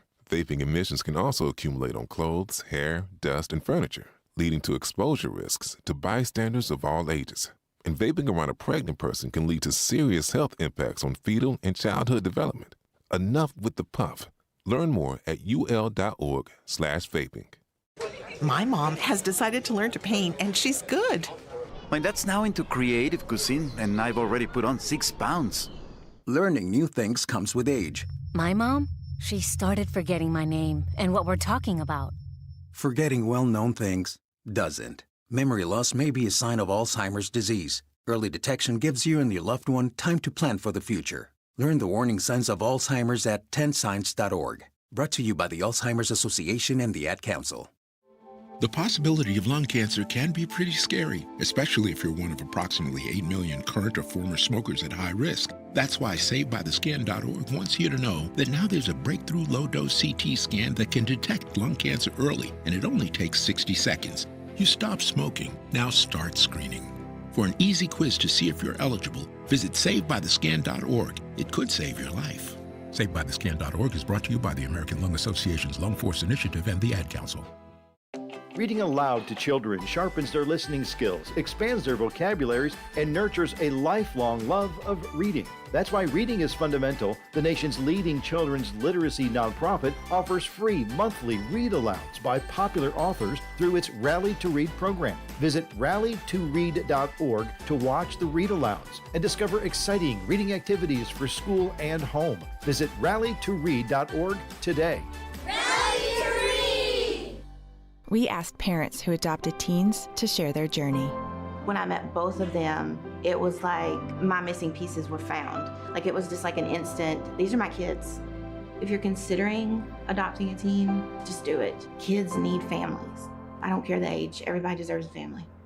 Learn about adopting a teen from foster care. Visit adoptuskids.org to learn more. A message brought to you by Adopt US Kids, the U.S. Department of Health and Human Services, and the Ad Council. This is The Truth with Sherwin Hughes on 1017 The Truth app, and 1017thetruth.com.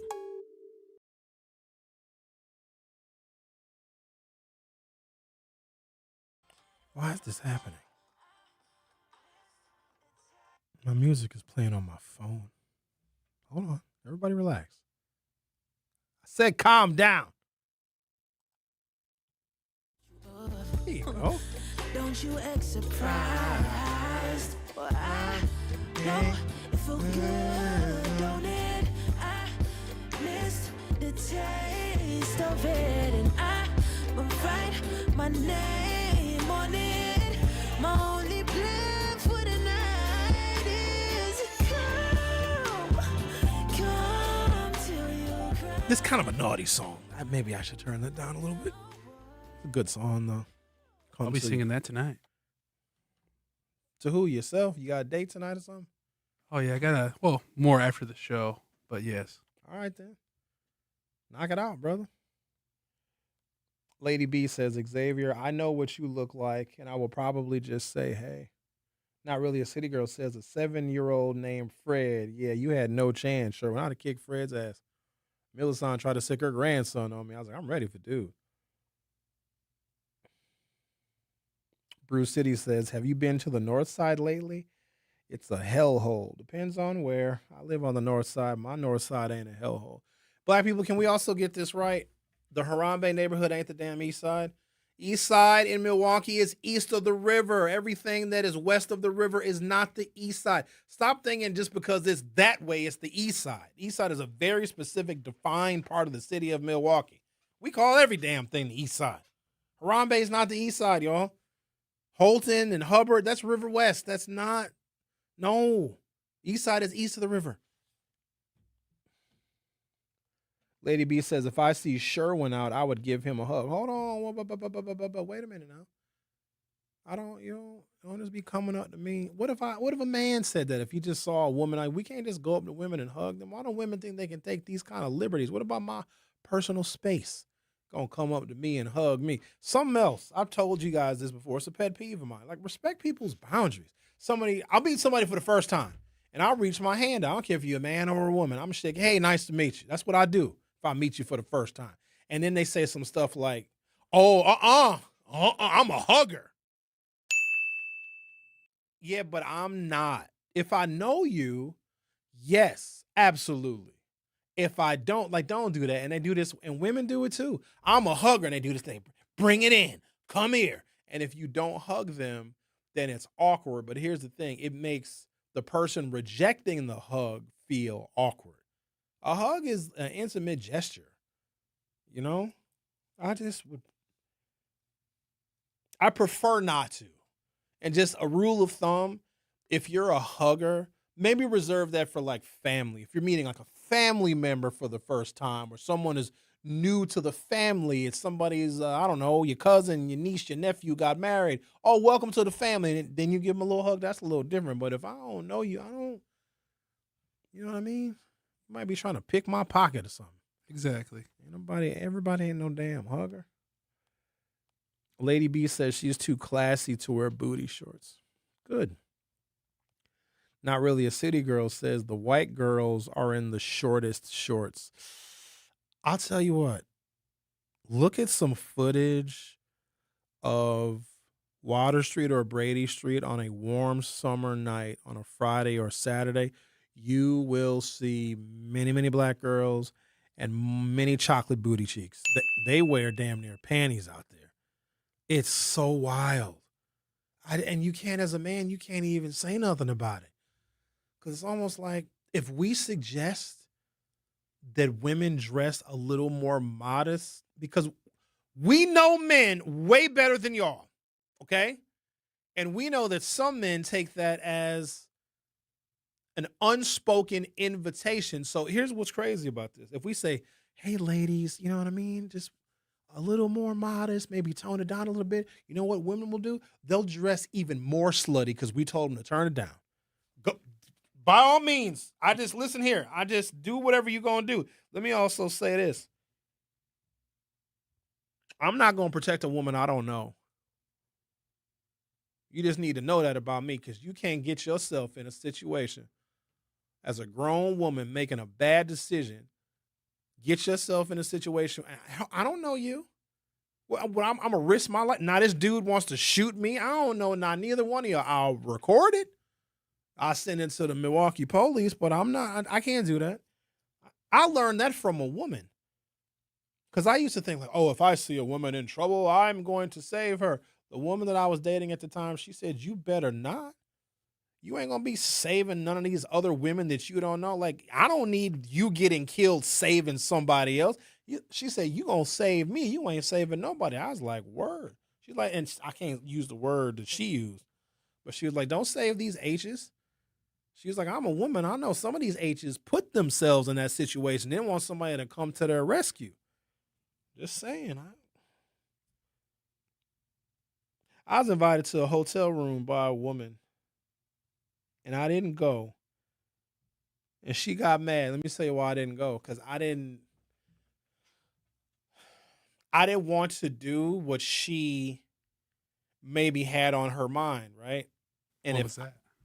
Come on now. She was like, Sherwin, she was in town. She's like, Sherwin, I'm staying at the Trade Hotel. Let's do dinner. She's like, I already knew what it was because she's like, I'll pay for dinner. I'm like, oh, you trying to buy some butt. She's like, no, come meet me at 6 o'clock in the lobby. They got a nice little restaurant in the Trade Hotel. First floor. El Servo, the one that's up top, that one's decent, but the one on the lobby level is nice too. She's like, yeah, meet me for dinner. I got dinner, and then we can go hang out after dinner. I was like, no, I'm cool. And she got mad. I'm like, no, because I'm not going to let her pay for dinner for me and then go up to the hotel room because I knew what she had on her mind. I wasn't even attracted to her like that. I can't do it. Women sometimes, I hate that y'all have to do this. It's called fawning, where sometimes a woman will give it up to a man that she doesn't necessarily want to because she might fear for her safety. And it's like, it's easier for her to avoid the conflict. Like, that's a horrible situation. If I don't want to do it, I ain't doing it, period. I don't care how much she begging. No way, ma'am. But also, I know better than to go up to a woman's hotel room if I know what her intentions are. And if I don't want to meet her intentions, I'm not going to the hotel room. No, what am I going to do? Watch TV? No, I'm not going to go. Bill Cosby taught me that lesson. If you don't want to go, listen, if you don't want something to happen, don't go to the hotel room. Come on, y'all. 2 o'clock, 3 o'clock in the morning, some man is inviting you to a hotel room. What is y'all going to do? Play Connect 4? Stop it. I didn't know that was going to happen. Really? Come on. Don't go. 3 o'clock in the morning. She might want to pay PS5. Nope. No, thank you. In fact, if I'm already at home, like, oh, Sherwin, come to my hotel room at 2 o'clock. No. I prefer sleep over nookie. Depends. No, I don't have a scarcity mindset, brother. I also realize that I can have female friends that I never engage with physically because I don't need to. There are some men that every time, I got some friends I can't even hang out with because they don't know how to act around women. And I hate to have to admit this because this dude is even older than I am. He gets around a pretty woman. He don't know how to talk. He don't know how to act. It's like he's never been around a pretty woman before. And he feels like he needs to hit on her and like try to get her phone number and try to sleep with her because he's never around attractive women. If you're around attractive women all the time, sometimes they're not even attractive anymore because you realize how silly they are. And that takes away from it because there is no amount of beauty that I've ever seen that can make up for a bad personality. And a lot of times beauty is wasted on women that have horrible personalities because nowadays beauty is a personality trait. Like that's their identity. Their hair, their makeup, their clothes, dreadful human beings.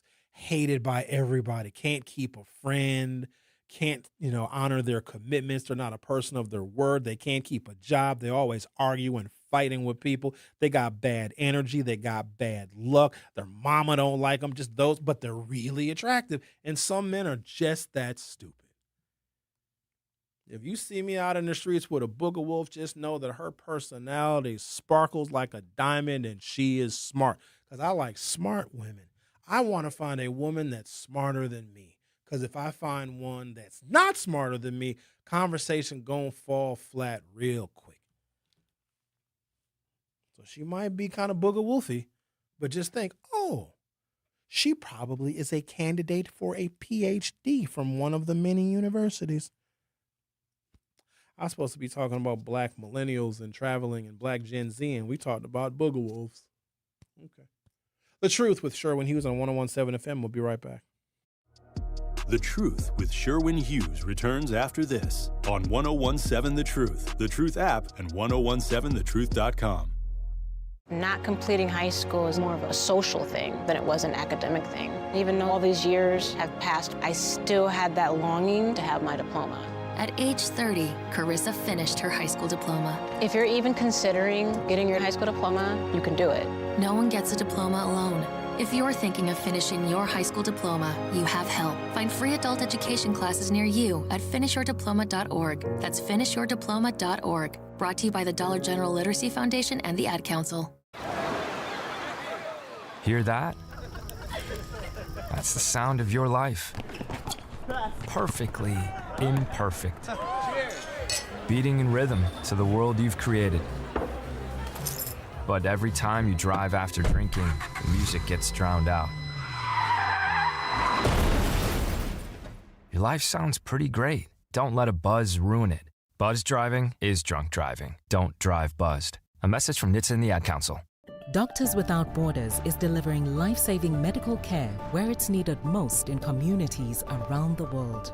From bandaging war-wounded patients in Sudan to providing clean drinking water in Haiti, we're in more than 70 countries worldwide, bringing patients from sick to recovering, from emergency to aid, from crisis to care. This life-saving care is made possible by a global movement of supporters like you. Thank you. In sitcoms, when someone has a problem, they just blurt it out and move on. Well, I lost my job and my parakeet is missing. How was your day? But the real world is different. Managing life's challenges can be overwhelming. So, what do? We get support. The Huntsman Mental Health Institute and the Ad Council have mental health resources available for you at loveyourmindtoday.org. That's loveyourmindtoday.org. See how much further you can go when you take care of your mental health. You are listening to The Truth with Sherwin Hughes on 1017 The Truth app, and 1017thetruth.com. So take off all your clothes. It's so hot, I wanna take my clothes off. It's getting hot and it's so hot. So take off all your clothes. Give a little bit, hang on. Let me buy you a drink. I don't care what it costs, baby. And you can go and bring your friends. I bet you we hit it off, baby. Not Really a City Girl says, as a hugger, I just don't like touching hands like that. Hold on, let me get this straight. So you won't shake a hand, but you'll hug a body? You can wash your hands. If you hug a little filthy person, you got to take a whole shower and wash your clothes. I'd rather shake a hand. I'll shake somebody's hand and then just won't use that hand for anything until I can get to the nearest sink with some soap. Because I touch my face a lot. And that's how you get sick. People that touch their faces are more likely to get the germs and whatnot in their noses and eyeballs and mouths or whatever the case may be. But no, I don't. I tell you what, Not Really a City Girl, when you were up here, was that last week? You came up here stalking? Shh. I think she was looking for you, Xavier. I think she wanted to see what you look like. I have many women looking for me. No, you don't. Relax. Nobody looking for you, man. So she was right here at this window right here, right? I tell you this, if I was a cop, I'd pull her over. Like, you got a permit for all that? Strapped. I mean, she was loaded. Oh, yeah. Man, hold on. Shoot your now. shot. Look, no, nope, not with a listener. No, sir. Not a good idea. Because she all up in the chat. That's the last thing I need. Exactly. Have her all up in the chat. Linda be all up in the chat. Lady B be all up in the chat. If something goes down, you got to stay out the chat. You can't be in there. Yeah, I was with Sherwin last night. Giggle, giggle, giggle. No. Don't be doing all that. Putting our business out there. You got to stay out the chat with it. I said, if anybody in the chat, that's a no-no for me. In fact, I prefer people that don't even. I lie when people ask me what I do for a living. I don't even tell them. Because if you don't know already, then it's not for you. So I just make up stuff. I usually say that I'm a janitor. And I watch how people are disrespectful. Janitors make good money sometimes. But yeah, if you tell somebody that, especially if you're at, I don't know, some fancy event, I'm like, oh, what do you do?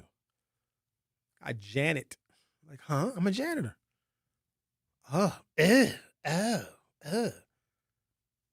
You are not supposed to ask somebody what they do for a living when you first meet them. In fact, employment is not even supposed to come up. You're supposed to ask them, like, what do they do? What's their favorite activity? What's their favorite restaurant?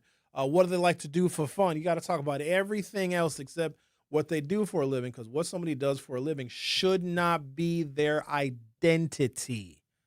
And when somebody told me that, like, Sherwin, stop asking people what they do for a living right when you first meet them, because the job they have might be just what they're doing to pay the bills. It's not who they are or what they ultimately are called to do.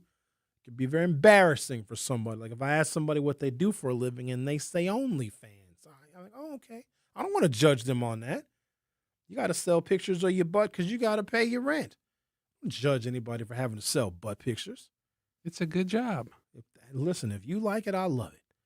As long as you know that the pictures will live forever. That's the part about the internet that I don't know if people are quite understanding. I was just thinking about this the other day. I have been on the internet for 32 years. Isn't that wild? Yes. I got my first internet-connected computer for Christmas in 1994 when I was 19 years old. I ain't been the same since. AOL 2.0 was the wild, wild west. We didn't know how to act. We didn't know what the internet was. And back then, nobody had digital cameras. Webcams weren't standard with computers back then. In fact, cameras were thousands of dollars. That technology didn't become more common until like the early 2000s. Then people started taking pictures and computers were coming with cameras. Do you know what it's like meeting a complete and total stranger and have literally no idea what they look like? The risks we used to take. And man, have I been catfished before. Holy smokestacks. No, I ain't going to tell that story. What, the Black Italian? I had one worse than that. Oh, yes. Please tell. We only have... She was so... I was afraid. I was afraid to leave. I was like, I saw her. I was like, oh my God, I'm in danger. That's how frightening she looked. I was like, if I leave, she might like lunge. Black or white lady? Like Hispanic and something. It's mixed with something. I was just like, this. So what do you want? What do you want to do? I was like, she's a big one. That's not nice. You're not supposed to talk about somebody's being big. Big women need love. And she got in my car. Well, what she could get in my car. Some of her was still outside. The Truth with Sherwin Hughes will be back for hour 3. The Truth with Sherwin Hughes returns after this on 1017 The Truth app, and 1017thetruth.com. At UW Credit Union, we have best-in-class technology and peopleology. Like if you lose your card, you can stop by in-branch for a same-day replacement, or you can have a new one instantly issued to the app. So whether you prefer interacting with our snappy online interface or our in-person regular faces, UW Credit Union is always here for every you. And whichever you choose, it's the best of both worlds. Join today at uwcu.org. Federally insured by NCUA. I always had to be so good, no one could ignore me. Carve my path with data and drive. But some people only see who I am on paper. The paper ceiling, the limitations from degree screens to stereotypes that are holding back over 70 million stars. Workers skilled through alternative routes rather than a bachelor's degree. It's time for skills to speak for themselves.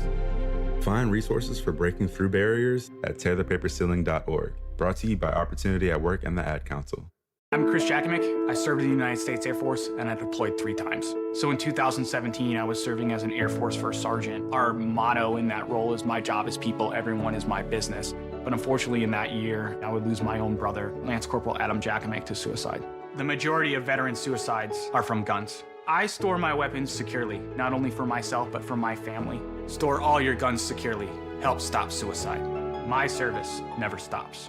Brought to you by End Family Fire and the Ad Council. And here's Heather with the weather. Well, it's beautiful out there, sunny and 75, almost a little chilly in the shade. Now, let's get a read on the inside of your car. It is hot. You've only been parked a short time and it's already 99 degrees in there.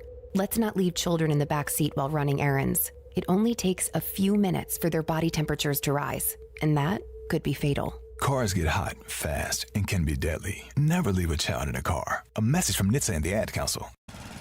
Babes, what are you doing? What? I'm just mowing the lawn. No, it's blazing hot and dry out here. Don't you remember? Smokey Bear says. Avoid using power equipment when it's windy or dry. Where'd you learn this?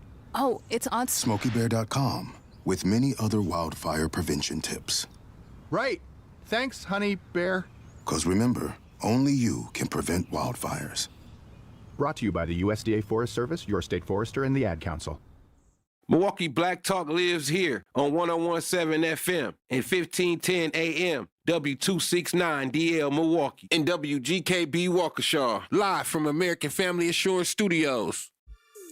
This is The Truth with Sherwin Hughes on 1017 The Truth app, and 1017thetruth.com.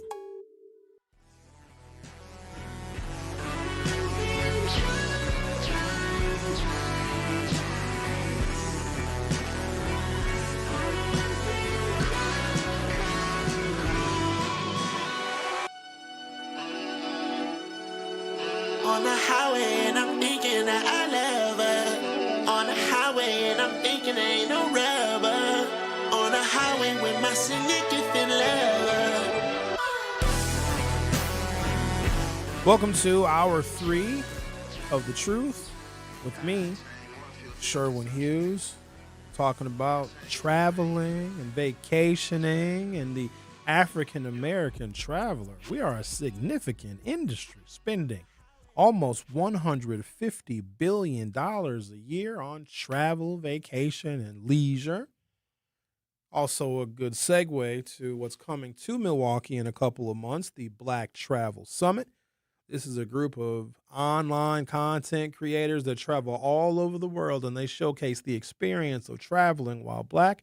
They give incredible recommendations on hotels and restaurants and attractions and culturally specific things that are offered in destinations all over the world. A little background about them. Last year, they were in Rio de Janeiro. They usually travel internationally and showcase destinations all across the globe. But for 2026, they've decided to pick a domestic location, not New York, not LA, not Miami or Chicago, not even Houston. They're coming to Milwaukee. And I want to know from you, what experiences should we, those of us who are from here, provide to people, some of whom have never been here before. So they did a networking thing. I met some of them last year. So some of the folks with the Travel Summit, not the whole group, but a few of them came to Milwaukee to do some press and to take a couple of tours of Bronzeville and a few other attractions so they could get a taste of what they would see while they are here for the 4-day exposition. It's taking place at the Baird Center. In fact, I even have their itinerary in case you want to participate in some of the different workshops that they have talking about travel and tourism, et cetera, et cetera. Day 1, October 15th, they check in at the Hilton, and then they're having a 10 a.m. until 3 p.m. expo. It's off-site, so I don't know if they're not listing the venue. It's called the Black AF Experiences. And then from 10 a.m. until 4:30 p.m., there's the Black Travel Film Festival at No Studios. Then there's a VIP reception at the end of that first night from 7 p.m. until day 2, which is October 16th. That's a Friday. And I will be having the folks from the Travel Summit on the show. Some of them will be in studio. Some will probably be remote. But we're going to talk to them about their experiences here in Milwaukee. The second day, October 16th, the Black Travel Summit has the Black Travel Alliance, a wavelength for creators from 11 until 2. From 4 p.m. until 9 p.m. is the expo at the Baird Center. And then from 7 until 9 p.m. also at the Baird Center is the opening reception of the Black Travel Summit. And day 3, Saturday, October 17th, from 7:30 a.m. until 5:30 p.m., essentially all day. The Wellness Lounge will be at the Baird Center from 8:30 until 9:30. There's breakfast in the ABC Ballroom Foyer at the Baird Center, 9:30 until 1:30. There's a speaker series also in the ballroom at the Baird Center from 1:30 until 2:15. There's lunch being served from 2:30 until 4:50. There's going to be breakout sessions from 7 until 10 p.m. Black Travel Awards Gala. Oh, they're going to do it big here in Milwaukee. And day 4, the last day of the Black Travel Summit, which will be on October 18th. There from 11 a.m. until 4 p.m. There's going to be a pitch competition. And then the closing reception will be from 4 p.m. until 7 p.m. Now, keep in mind, while they are here in our wonderful and glorious but also conflicted city, they're going to be documenting everything. They're going to be posting it on Instagram and on TikTok and really showcasing for the world what Milwaukee has to offer, just in total, but also specifically for a Black cultural experience. And I think this is an amazing opportunity for us because if we can show the best parts of our city for those handful of days in which they're going to be here, that may bring more Black investment to Milwaukee. It may bring people from other places that might want to experience our hotels and our restaurants. And overall, this is good for us. We want travelers and we want tourism because they spend money. And when they spend money, they're paying taxes. And it's those taxes that we use as revenue for our roads, our bridges, our schools, our healthcare, et cetera. So if we can provide a worthwhile experience to these folks, it could be worth its weight in gold. But here's what's important to me. I want Black entrepreneurs to be able to take full advantage of the Black Travel Summit, not just for the people that are coming from October 14th through the 18th, but people who have yet to come, who've been thinking about Milwaukee, but never had a reason to proverbially pull the trigger on traveling here. Because quite honestly, I'd recommend Milwaukee over Chicago because you can do more in a shorter amount of time and spend dramatically less money. And I would say you probably can have a higher quality experience. Because Chicago, you'll get murdered. You go off of Cicero. They'll leave you where they find you. Okay, in Milwaukee too, but we'll just tell you not to go to certain places at a certain time. There should be. Maybe we're not there yet. But if the Black Travel Summit does what it usually does, it really increases the flow of African-American travelers to any city in which they have their summits. We can have a whole new entrepreneurial offering. If you are an African-American and you are looking to come to Milwaukee for whatever reason, maybe you're traveling here professionally, for business, for work, or if you just want to have a little getaway or a little vacation, and you want an authentic Milwaukee experience, but also something that is culturally relevant for an African-American, we could put together an itinerary. That is what this organization could do. It's almost like not a chamber per se, but like a tourism agency, but specifically for offering an African-American cultural experience. But here's what the best part about that would be. It wouldn't just be Black people wanting to have an authentic Black cultural experience. There are probably white people or Asian people or Hispanic people from other parts of the country that might be from more racially progressive areas that really have an interest in exploring the cultural offerings that exist in American cities. I think this could be a fantastic idea. So anything that we can do to take advantage of our uptick in travel and tourism, especially to encourage more African Americans to come here, because I want to reverse the brain drain. Far too many Black folks that have lived here their whole lives and they know the city very well. They might have a deep affection for the city and a passion for the city, but they can't get ahead, or the opportunities are diminished. They got their education here. They went to elementary school, high school, college here, but then they take all of that knowledge that they have and all of that skill set and they go somewhere else. They go to Austin, or they go to Houston, or they go, I don't know, to Sarasota, Florida, and they go to Washington, D.C., they go to Atlanta, and all of that knowledge and all of that entrepreneurial spirit that they got from here, they go and they take it somewhere else. I want people to come back to Milwaukee. Let's bring it back. But the right kind of people, not you Chicago people. I talked about that last week. Chicago, when people leave Chicago and they move out of Illinois and move out of Chicago, their number one destination is Milwaukee. I don't know how I feel about that. Because about a generation or so ago, we had the same kind of migration from Chicago, Illinois, but it was for the wrong reason, and it brought a decrepit kind of culture that I think Milwaukee is still under this dark cloud of that previous generation of Chicagoans that came here to try and take advantage of Wisconsin's very nice and generous welfare system. And they messed it all up. And I'm not blaming some of the behaviors that we see right now today on that negative Chicago influence from the mid-1980s and the late 1980s, but some of those people have grandkids now. You understand it? And that influence has remained in those homes and in those families and has poisoned our well here. Milwaukee is a very nice place where everybody is nice. We're nice to each other. But then you get these people that come from other places and they bring their terrible culture and they taint what was once so beautiful. Read some of these YouTube comments if I dare, and I do want to share with you the details of the Black Gen X traveler, the Black baby boomer, but more importantly,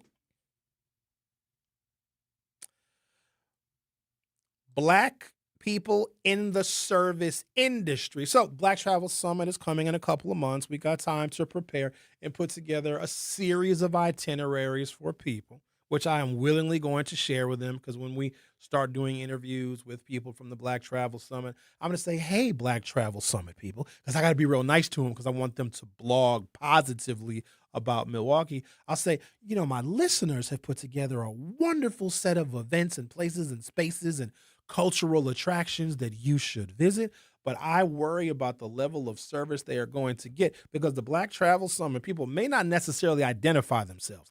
If they did, I think that they would be guaranteed a higher level of service. But some of them are just going to come in looking like regular old people, okay? And they may get confused for just a regular old Milwaukee person. And what I don't want is for them to go into a stereotypical Black-owned business or Black-owned restaurant and get poor customer service. Now, let me say this. It is more the exception than the rule that customer service at a Black-owned establishment is poor. However, the exception happens a little more frequently than it should. And if we can level set and as a community not accept any customer service that is below average, because you got to go out of business. I'm sorry. If you are unable to train your staff in the science of hospitality, now some of us are bad too. We're bad customers now. It goes both ways. We can be very, very ornery and disrespectful customers because some of us, not all of us, but enough, have this prevailing attitude of, I have money, I'm spending money, I can do whatever I want, I can say whatever I want, I can act however I want. No, you can't. No, you cannot. In fact, the more expensive and the more exclusive the place is, like a restaurant. I'm thinking of one restaurant in particular, and I was at this restaurant on Tuesday night. I made a bunch of observations. It's a relatively expensive restaurant and one of my favorites. Oh, by the way, the fish fry that I showed you guys on my social media a couple months ago, that's not the Packing House. That's not. That fish fry place is a secret. A bunch of y'all said, oh, that Sherwin's secret fish fry spot is the Packing House. No, it's not. My secret fish fry spot is still a secret. Everybody can go to the Packing House, because if I put the location in the post, then that's not my secret. I'm not telling y'all, because you're not going to ruin this for me. Why can't I ever have anything? And let me tell you why I'm not going to tell you. I told y'all not to fight at Bastille Days. What did you do? Why you do this to hurt me? I know you did it to hurt me. I said, do whatever you got to do. Tear up Water Street, tear up Brady Street, get it all out of your system. Anywhere else you go, don't bring that nonsense to my Bastille Days. And what the hell did y'all do? And that wasn't a fight. It was a rolling brawl. It went from block to block trying to hurt me. So I'm not telling y'all. Telling y'all where my fish fry spot is. I tell y'all where my fish fry spot is. Y'all go to the damn fish fry spot and start fighting in the fish fry spot. Ain't no way. We have to make sure that we are providing the best customer service experience, but also as a diner, the more expensive and the more exclusive the restaurant is. And I know that some people, they consider that status if you can spend, I'm not going to tell you the restaurant, but it was a young brother. He was probably maybe his mid-20s, late 20s, wearing like a jean outfit. And he had like designs and stuff on the jean jacket and like rhinestones. It was probably very expensive. And he was wearing like skinny jeans and they were hanging completely off of his butt. Like you could see his underwear. And he was with a relatively attractive woman. She probably was also in her like maybe mid-20s. She's wearing a very nice dress. She was dressed appropriately, but they both smelled so profoundly of marijuana that it was embarrassing for everybody in the restaurant because when they walked in, they made the entire restaurant smell like marijuana.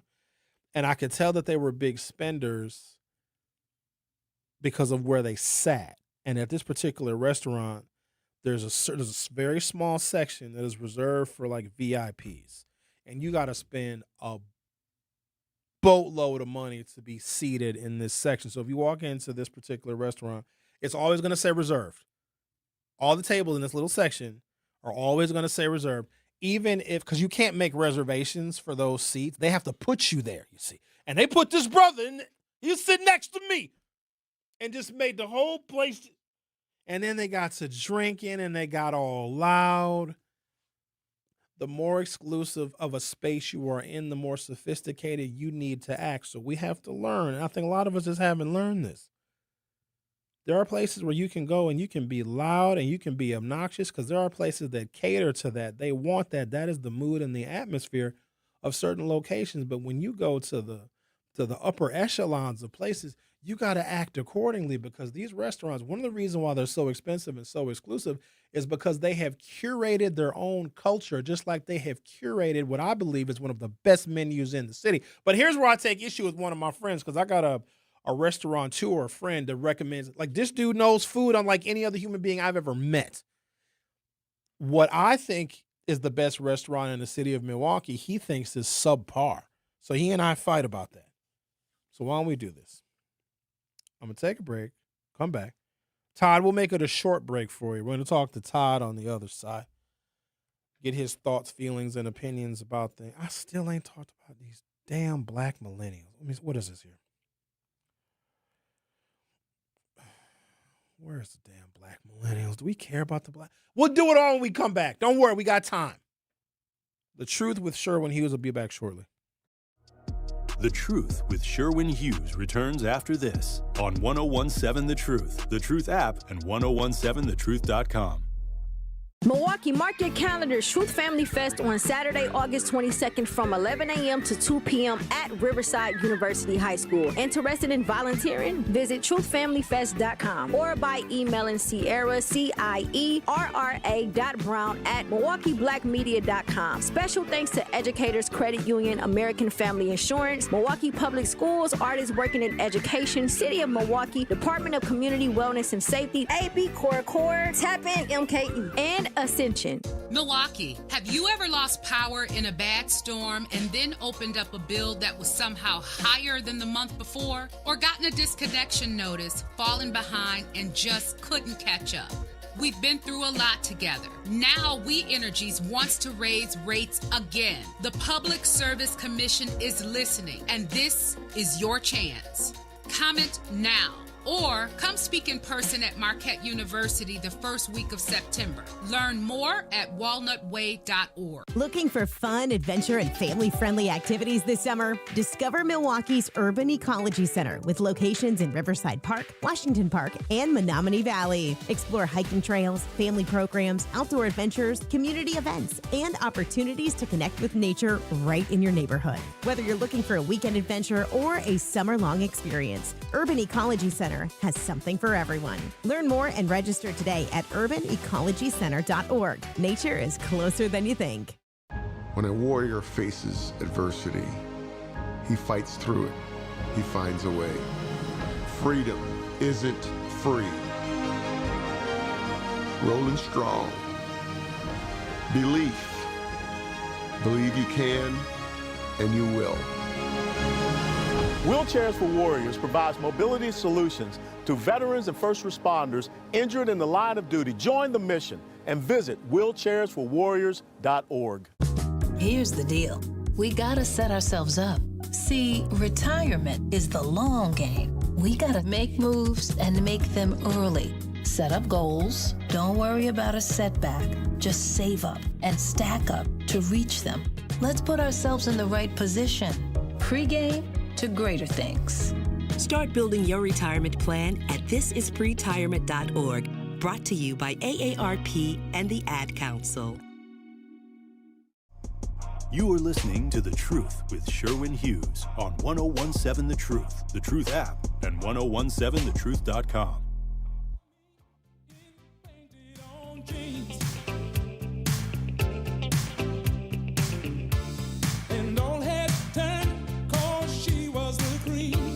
For parents, choosing the right school is one of the most important decisions you will make.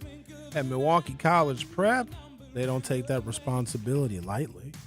At Milwaukee College Prep, your child is more than a student. They're a young person who they get to know by name, by strength, and the areas where they need the most support.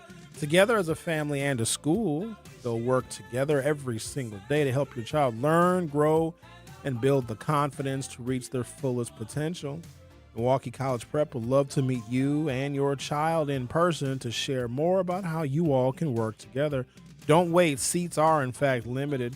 Apply today at MilwaukeeCollegePrep.com. That is MilwaukeeCollegePrep.com, or call 264-6000.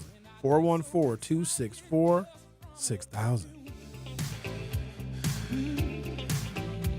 Todd, how are you? Thank you for holding.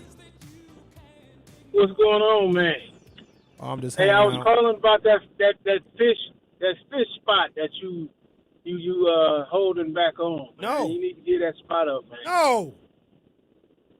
I hope you got something else to talk Hey. about, buddy, because this is gonna be a short conversation. Hey, I'm just laughing because you said that they was fighting at Bastille days, and it was a rolling brawl, man. I just bust out laughing, man. That was just so hilarious to me to hear you say a rolling brawl at Bastille days, man. I'm just dying over here, man. Well, you're dying That's crazy laughing. I was because- crying. I was very sad.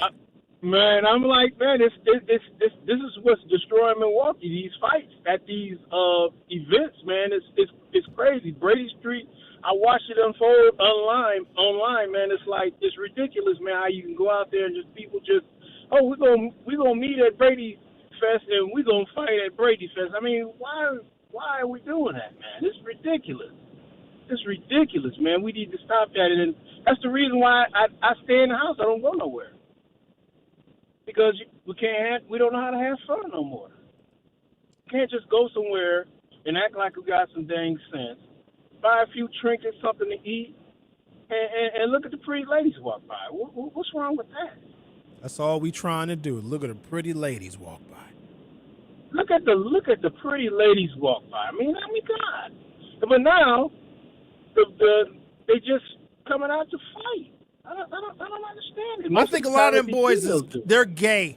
That's what it is, because if they weren't gay, they wouldn't be wanting to fight. They'd be trying to talk to girls and get their phone numbers. I think a lot of them, either half these boys is gay. That's what I think. Hey, I'm looking online, and most of these fights that I see are females. They gay too. Man, it's ridiculous, man. It's ridiculous. But, yeah, man, I was just calling about that fish spot, man. I see you ain't going to give it up.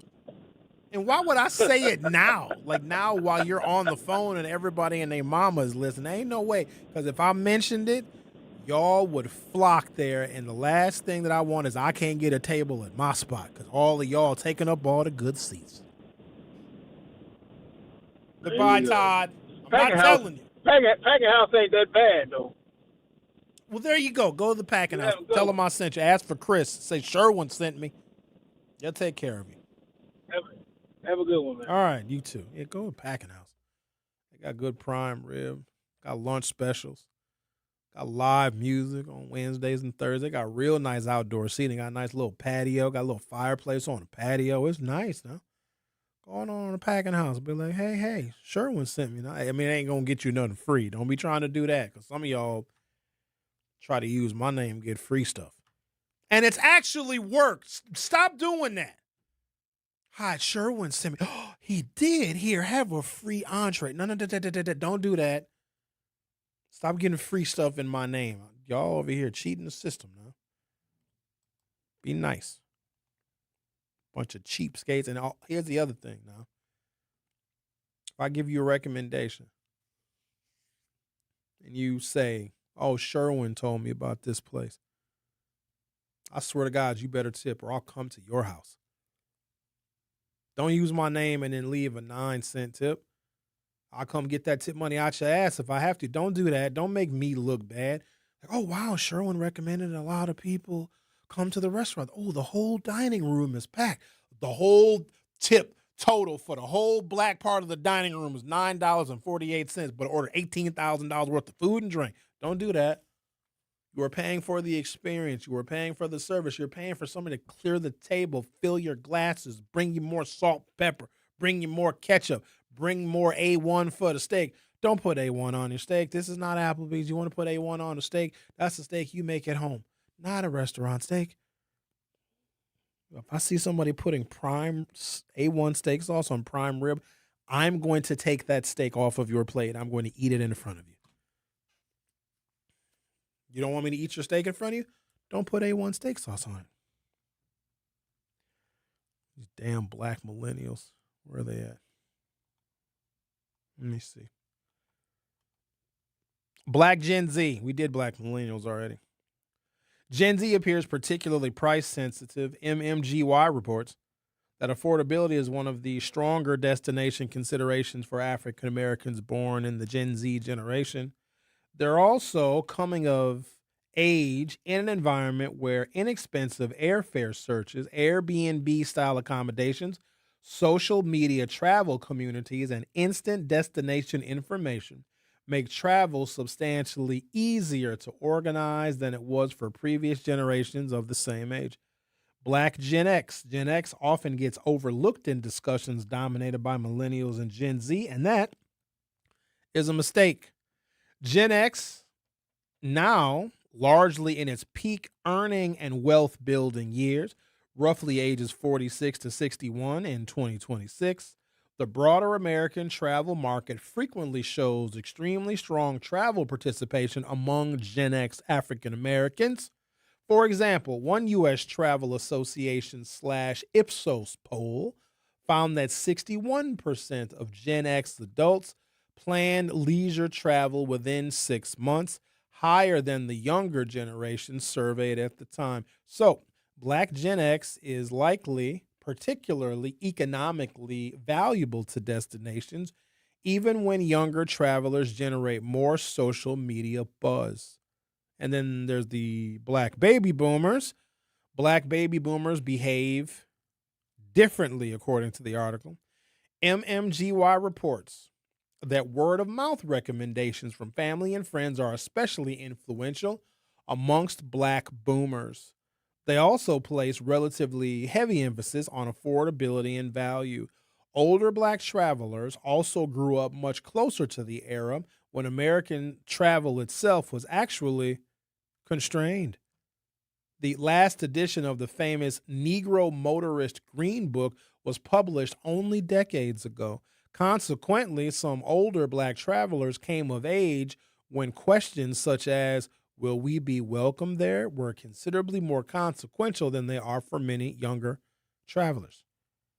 The historical experience helps explain why safety and hospitality remain unusually important elements of Black destination selection. And I'm glad that they highlighted the word hospitality, because one thing that I do worry about is when we invite the Black Travel Summit here, they'll be here in October, middle of October, from the 14th to the 18th, that they may potentially get lower levels of service, and Milwaukee is going to wear that on the blogs that they post, and we don't want that bad connotation about the service that they may receive in going to Black-owned attractions, locations, restaurants, etc.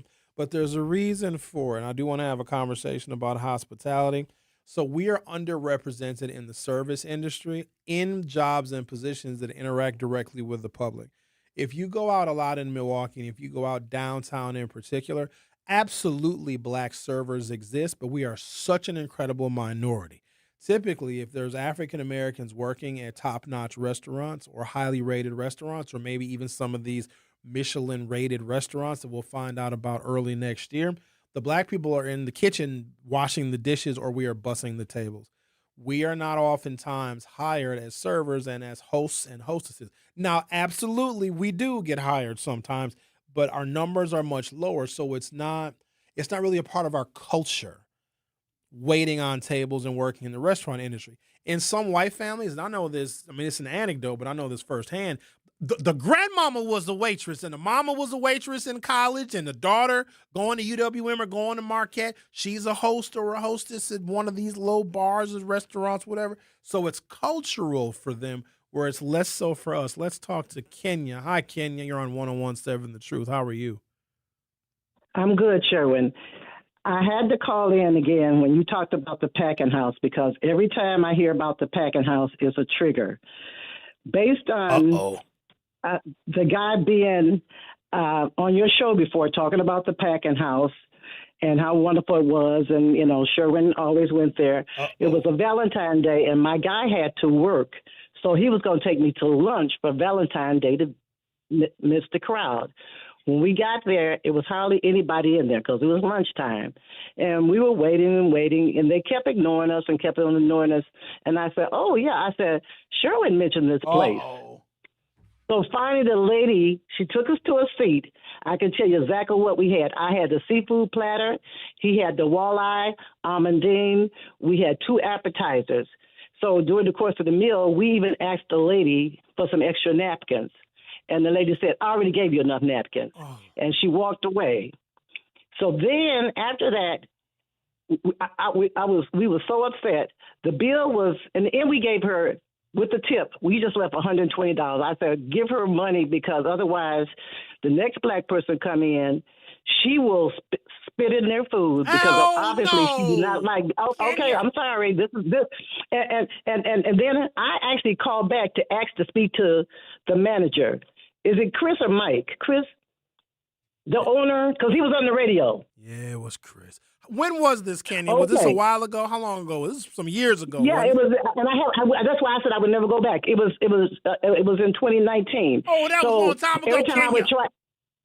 Okay, but I'm just saying, when you say if you get bad service, why you would never go back to a place, like I said, that lady got $120 that day. I told you what we had. When I tried to call back the restaurant to ask for them, they kept saying he's out of town or he's on vacation.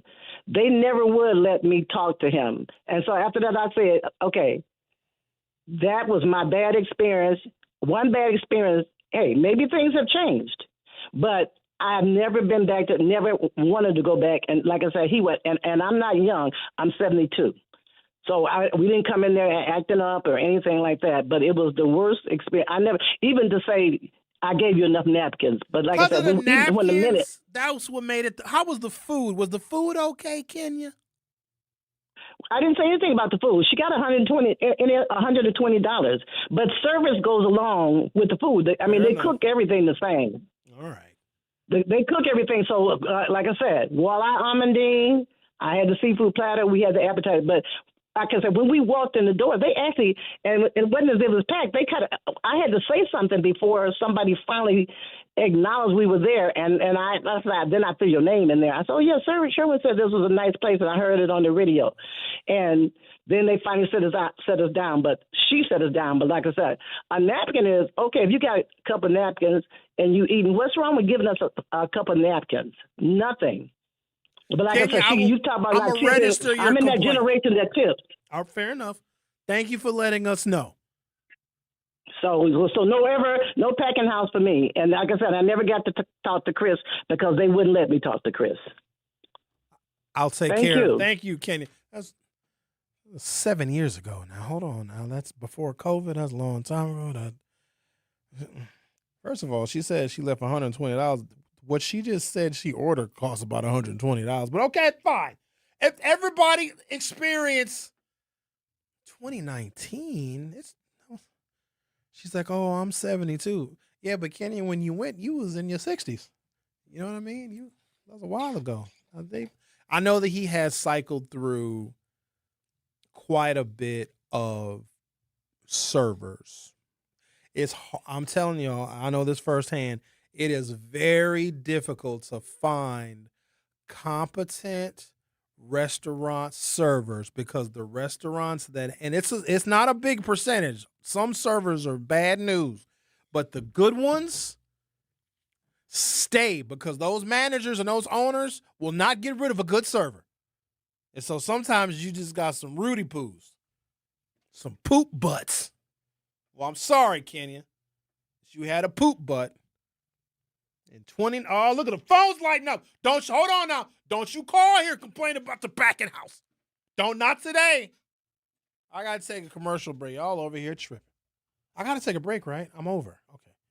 The Truth with Sherwin Hughes will be right back. The Truth with Sherwin Hughes returns after this on 1017 The Truth app, and 1017thetruth.com. There's a little time left in the summer, and there's still so much to get involved in as we end the summer safe. Milwaukee youth ages 12 to 18 can tap into free safe summer sites, activities, food, music, sports, creative experiences, and free youth events happening all across the city. There's something to do, somewhere to go, and something new happening every week. Visit tapinmke.com to see what's happening near you. That's tapinmke.com. Milwaukee, let's end the summer safe and start the school year right. Game day starts here. The Atrium Sports Lounge, your new headquarters for every touchdown, buzzer beater, home run, and championship moment. Great food, great drinks, great vibes. Located in the heart of Milwaukee's Deer District at 1110 North Dr. Martin Luther King Jr. Drive in Milwaukee. Be among the first to experience Milwaukee's newest sports lounge where every game feels like a championship event. Follow on Instagram at Atrium Sports Lounge MKE. The countdown is on. We'll see you soon. For 75 years, the Muscular Dystrophy Association's voices have thundered through the halls of Congress. For 75 years, we've willed the impossible into existence. For 75 years, the MDA community has pushed the science, shifted the narrative, and established the field of neuromuscular medicine. And until that day, when this is all a thing of the past, you couldn't stop us if you tried. Join us and celebrate 75 years of breakthroughs at MDA75.org. Talking about guns with others might not always feel comfortable, but it could save a life. Here's a way to start a conversation. Your family is going over to your neighbor's home for dinner for the first time. How would you ask if there are any unlocked guns in the home? Hey, we're so excited for tonight. Before we come over, though, may I ask if there are any unlocked guns in your home? Our guns are stored securely, locked in a safe that the kids can't access. Awesome. Learn how to have the conversation at agreetoagree.org. Brought to you by the Ad Council. You are listening to The Truth with Sherwin Hughes on 1017 The Truth app, and 1017thetruth.com.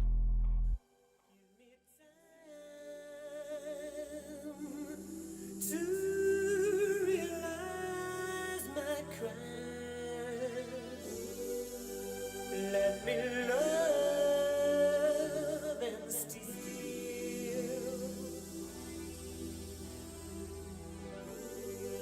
I have danced inside your eyes. How can I be real?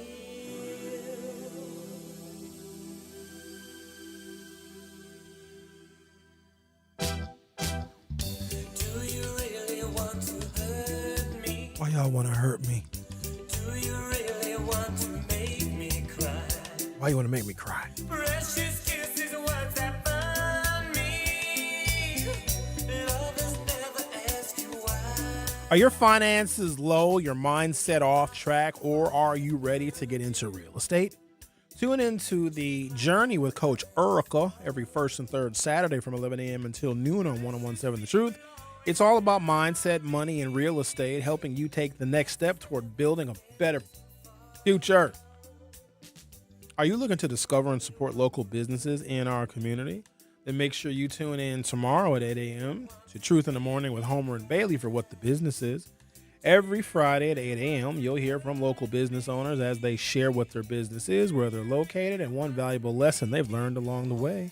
Don't miss What the Business Is every Friday at 8 a.m. on 101.7 The Truth. On Truth in the Morning with Homer Blow and Bailey Coleman, powered by We Energies, delivering the energy that powers local business. Oh, it's something else. I swear. All right.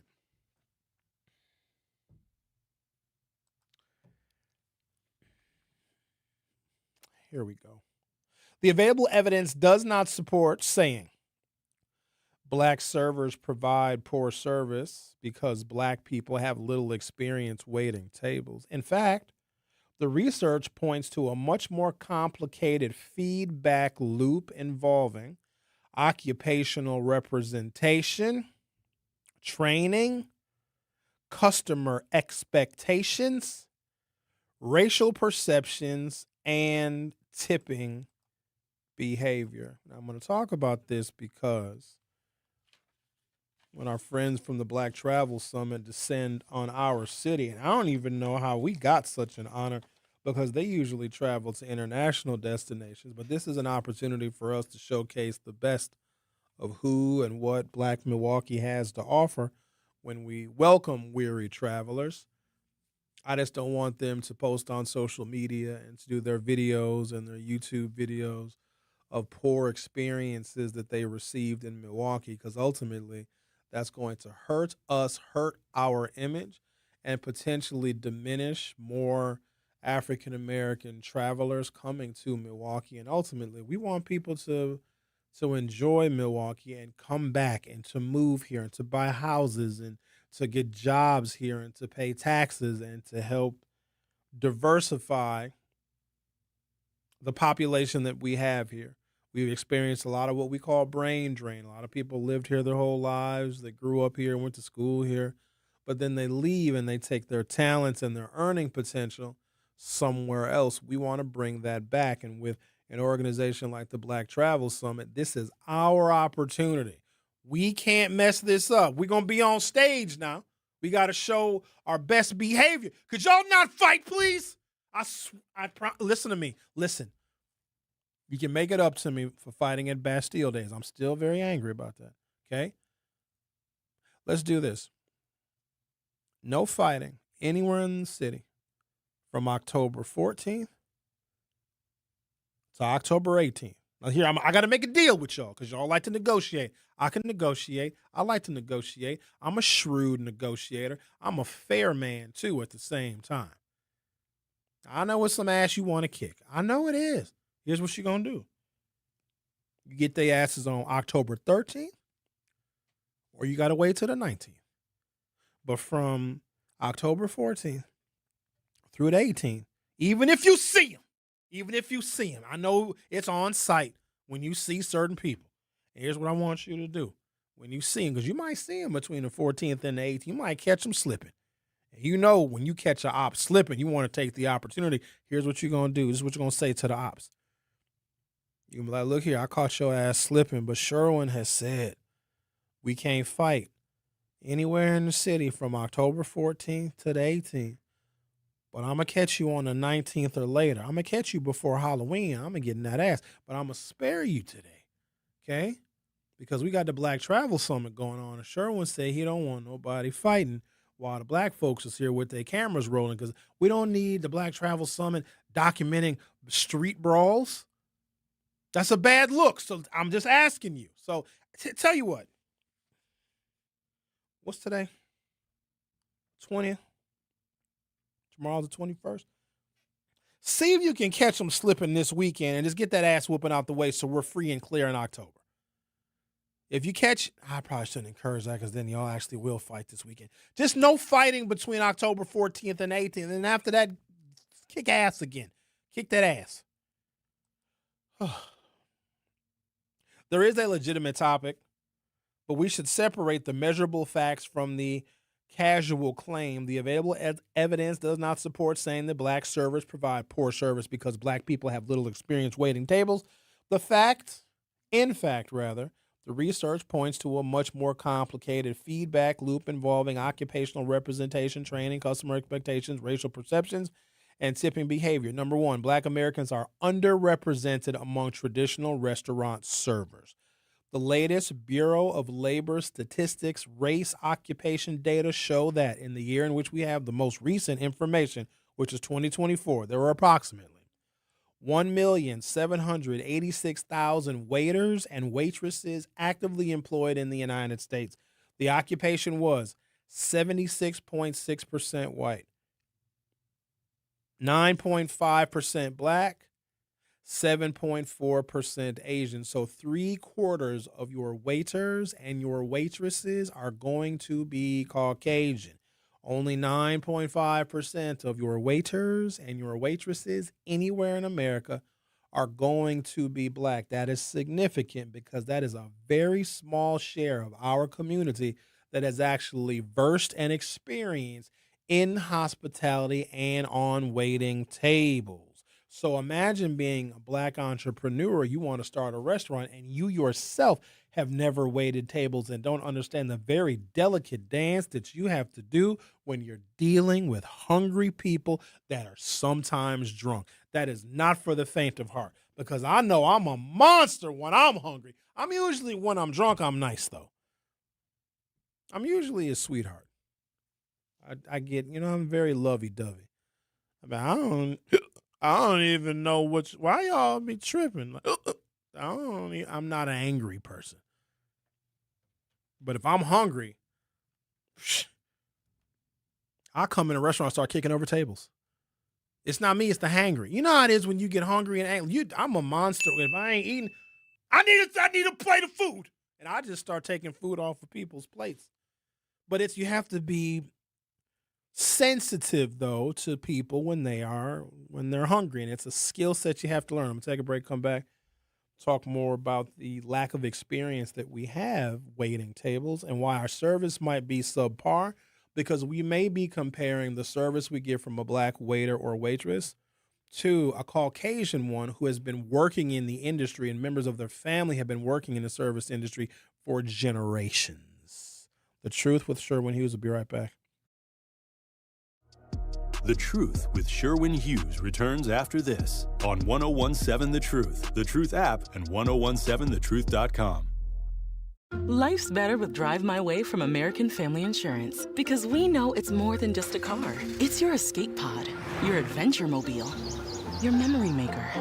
And we help protect the dreams that drive you. Personalize what you pay for auto insurance and you could save between 10 and 35%. American Family Insurance. Get a quote and find an agent at amfam.com. Products, pricing, and availability vary based on the way you purchase insurance and by state. Unsafe driving behaviors may increase your rate. American Family Mutual Insurance Company, SI, and its operating companies, 6000 American Parkway, Madison, Wisconsin.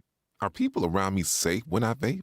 Science does not support that belief. Exhaled vape emissions linger in the air, affecting indoor air quality and bystanders in the same space through secondhand exposure. Vaping emissions can also accumulate on clothes, hair, dust, and furniture, leading to exposure risks to bystanders of all ages. And vaping around a pregnant person can lead to serious health impacts on fetal and childhood development. Enough with the puff. Learn more at ul.org/vaping. My mom has decided to learn to paint, and she's good. My dad's now into creative cuisine, and I've already put on 6 pounds. Learning new things comes with age. My mom, she started forgetting my name and what we're talking about. Forgetting well-known things doesn't. Memory loss may be a sign of Alzheimer's disease. Early detection gives you and your loved one time to plan for the future. Learn the warning signs of Alzheimer's at 10signs.org. Brought to you by the Alzheimer's Association and the Ad Council. The possibility of lung cancer can be pretty scary, especially if you're one of approximately 8 million current or former smokers at high risk. That's why SaveByTheScan.org wants you to know that now there's a breakthrough low-dose CT scan that can detect lung cancer early, and it only takes 60 seconds. You stop smoking, now start screening.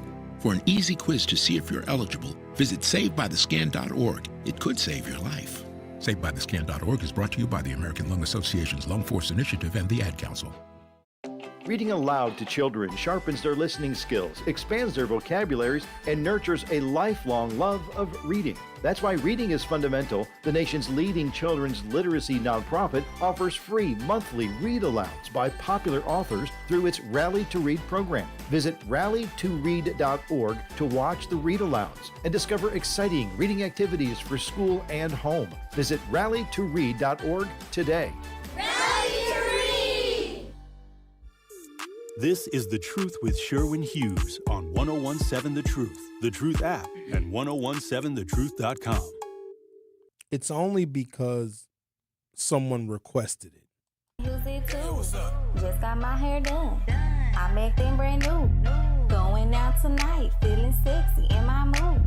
Pink blush on my face, brown lip liner, lip gloss nude. Now he wanna lick my bum, but clock my rod to talk. Got him going crazy for that poo, nah. I get what I want, I got that ooh shalaka. He do what I say for that da. After it came from Sheen. Uncle God says the people who do all the fighting don't know how to act, don't listen to talk radio. Well, you never know. I'm putting my sentiments out into the universe, and maybe one of them hears it. Because some of the YNs are riding with their grandmothers and their mothers right now, and their fathers and uncles, and they listen to the show. Or maybe they're in an Uber. Shout out to the people driving Uber and Lyft right now that's got 101.7 The Truth on. I'm talking to the passenger right now. Yeah, you. Demetriano. Don't be fighting in October. Okay? Serious. Don't. We got to put forward our best face. We have to look all dignified and sophisticated because these people are coming to Milwaukee for the first time. And here's the thing. It's going to go one or two ways. People come to Milwaukee and they love it. They can't get enough of it. They want to come back. They have such a good time. Here's the craziest thing that they say about us. I never understood this part. Oh, sure, when I was in Milwaukee, or I'm here for the first time. Ooh, you Milwaukee people are so nice. I'm like, where? We hate each other a lot. A lot. It was a tornado in West Dallas, and I can't stand West Dallas people so much. I was like, they deserve it. That's how bad we are to one another. Was it in West Dallas? Oh, well, karma. Oh, darn. When people come here, we must know out-of-towners. I think that's what it is, and we're just nice to them. Because, we want them to enjoy their stay. But Milwaukee people, think about this. The fights and the assaults and the car thefts and, God forbid, all the other violent crimes that take place are Milwaukee people doing that stuff to other Milwaukee people.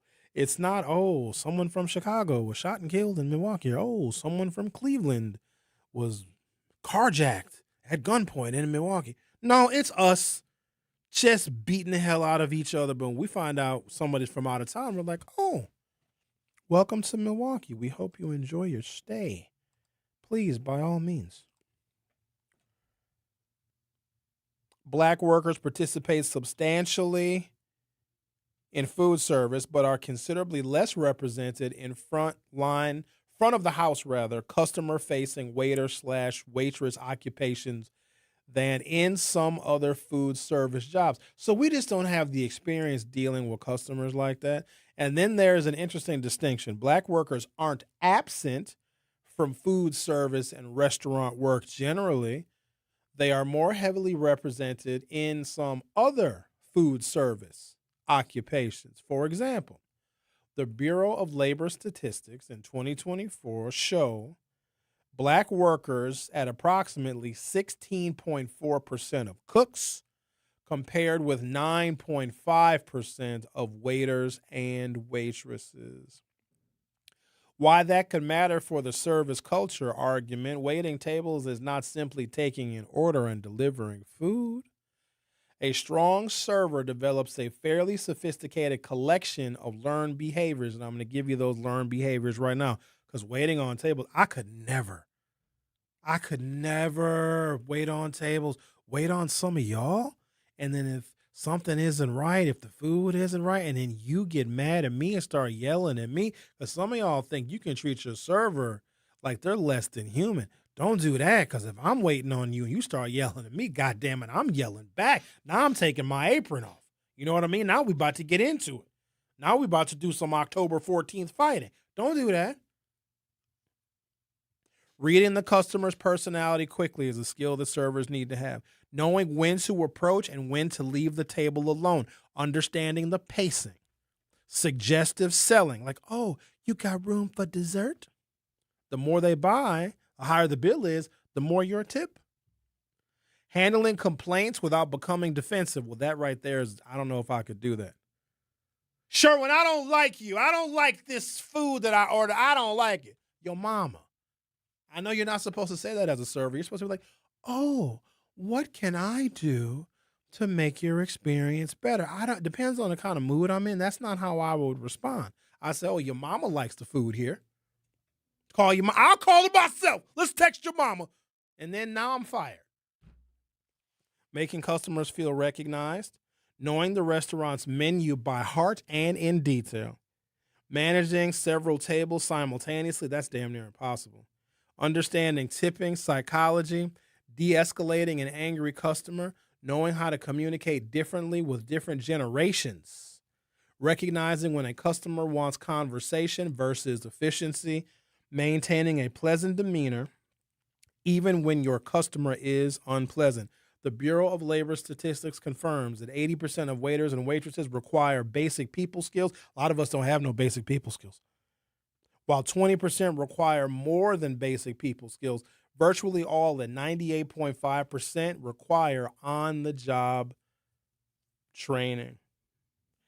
De-escalating an angry customer, understanding tipping psychology, managing several tables simultaneously, knowing the restaurant's menu in detail. You know what I can't stand? This is embarrassing for me. If I take a friend to a new restaurant because I want to show them a restaurant. Ask me what you should order. Please stop doing this. This is a pet peeve of mine. Every time I see it, I want to slam my hand on the table. When you ask the server that you don't know from Adam, what do you like? What do you order? They might have totally different tastes than you. They might have food allergies. They might order really weird stuff. Asking a server, it's a trap, because if you don't know what to order on the menu and you ask the damn server and they recommend something, and if you don't like what they recommend, you're going to try to get it for free because you're going to say, well, they recommended it. Don't do that. Know what you like to eat. You should know what you like to eat because you're fatter than I am. The lunch break is up next. Milwaukee, mark your calendar. Truth Family Fest on Saturday, August 22nd from 11 a.m. to 2 p.m.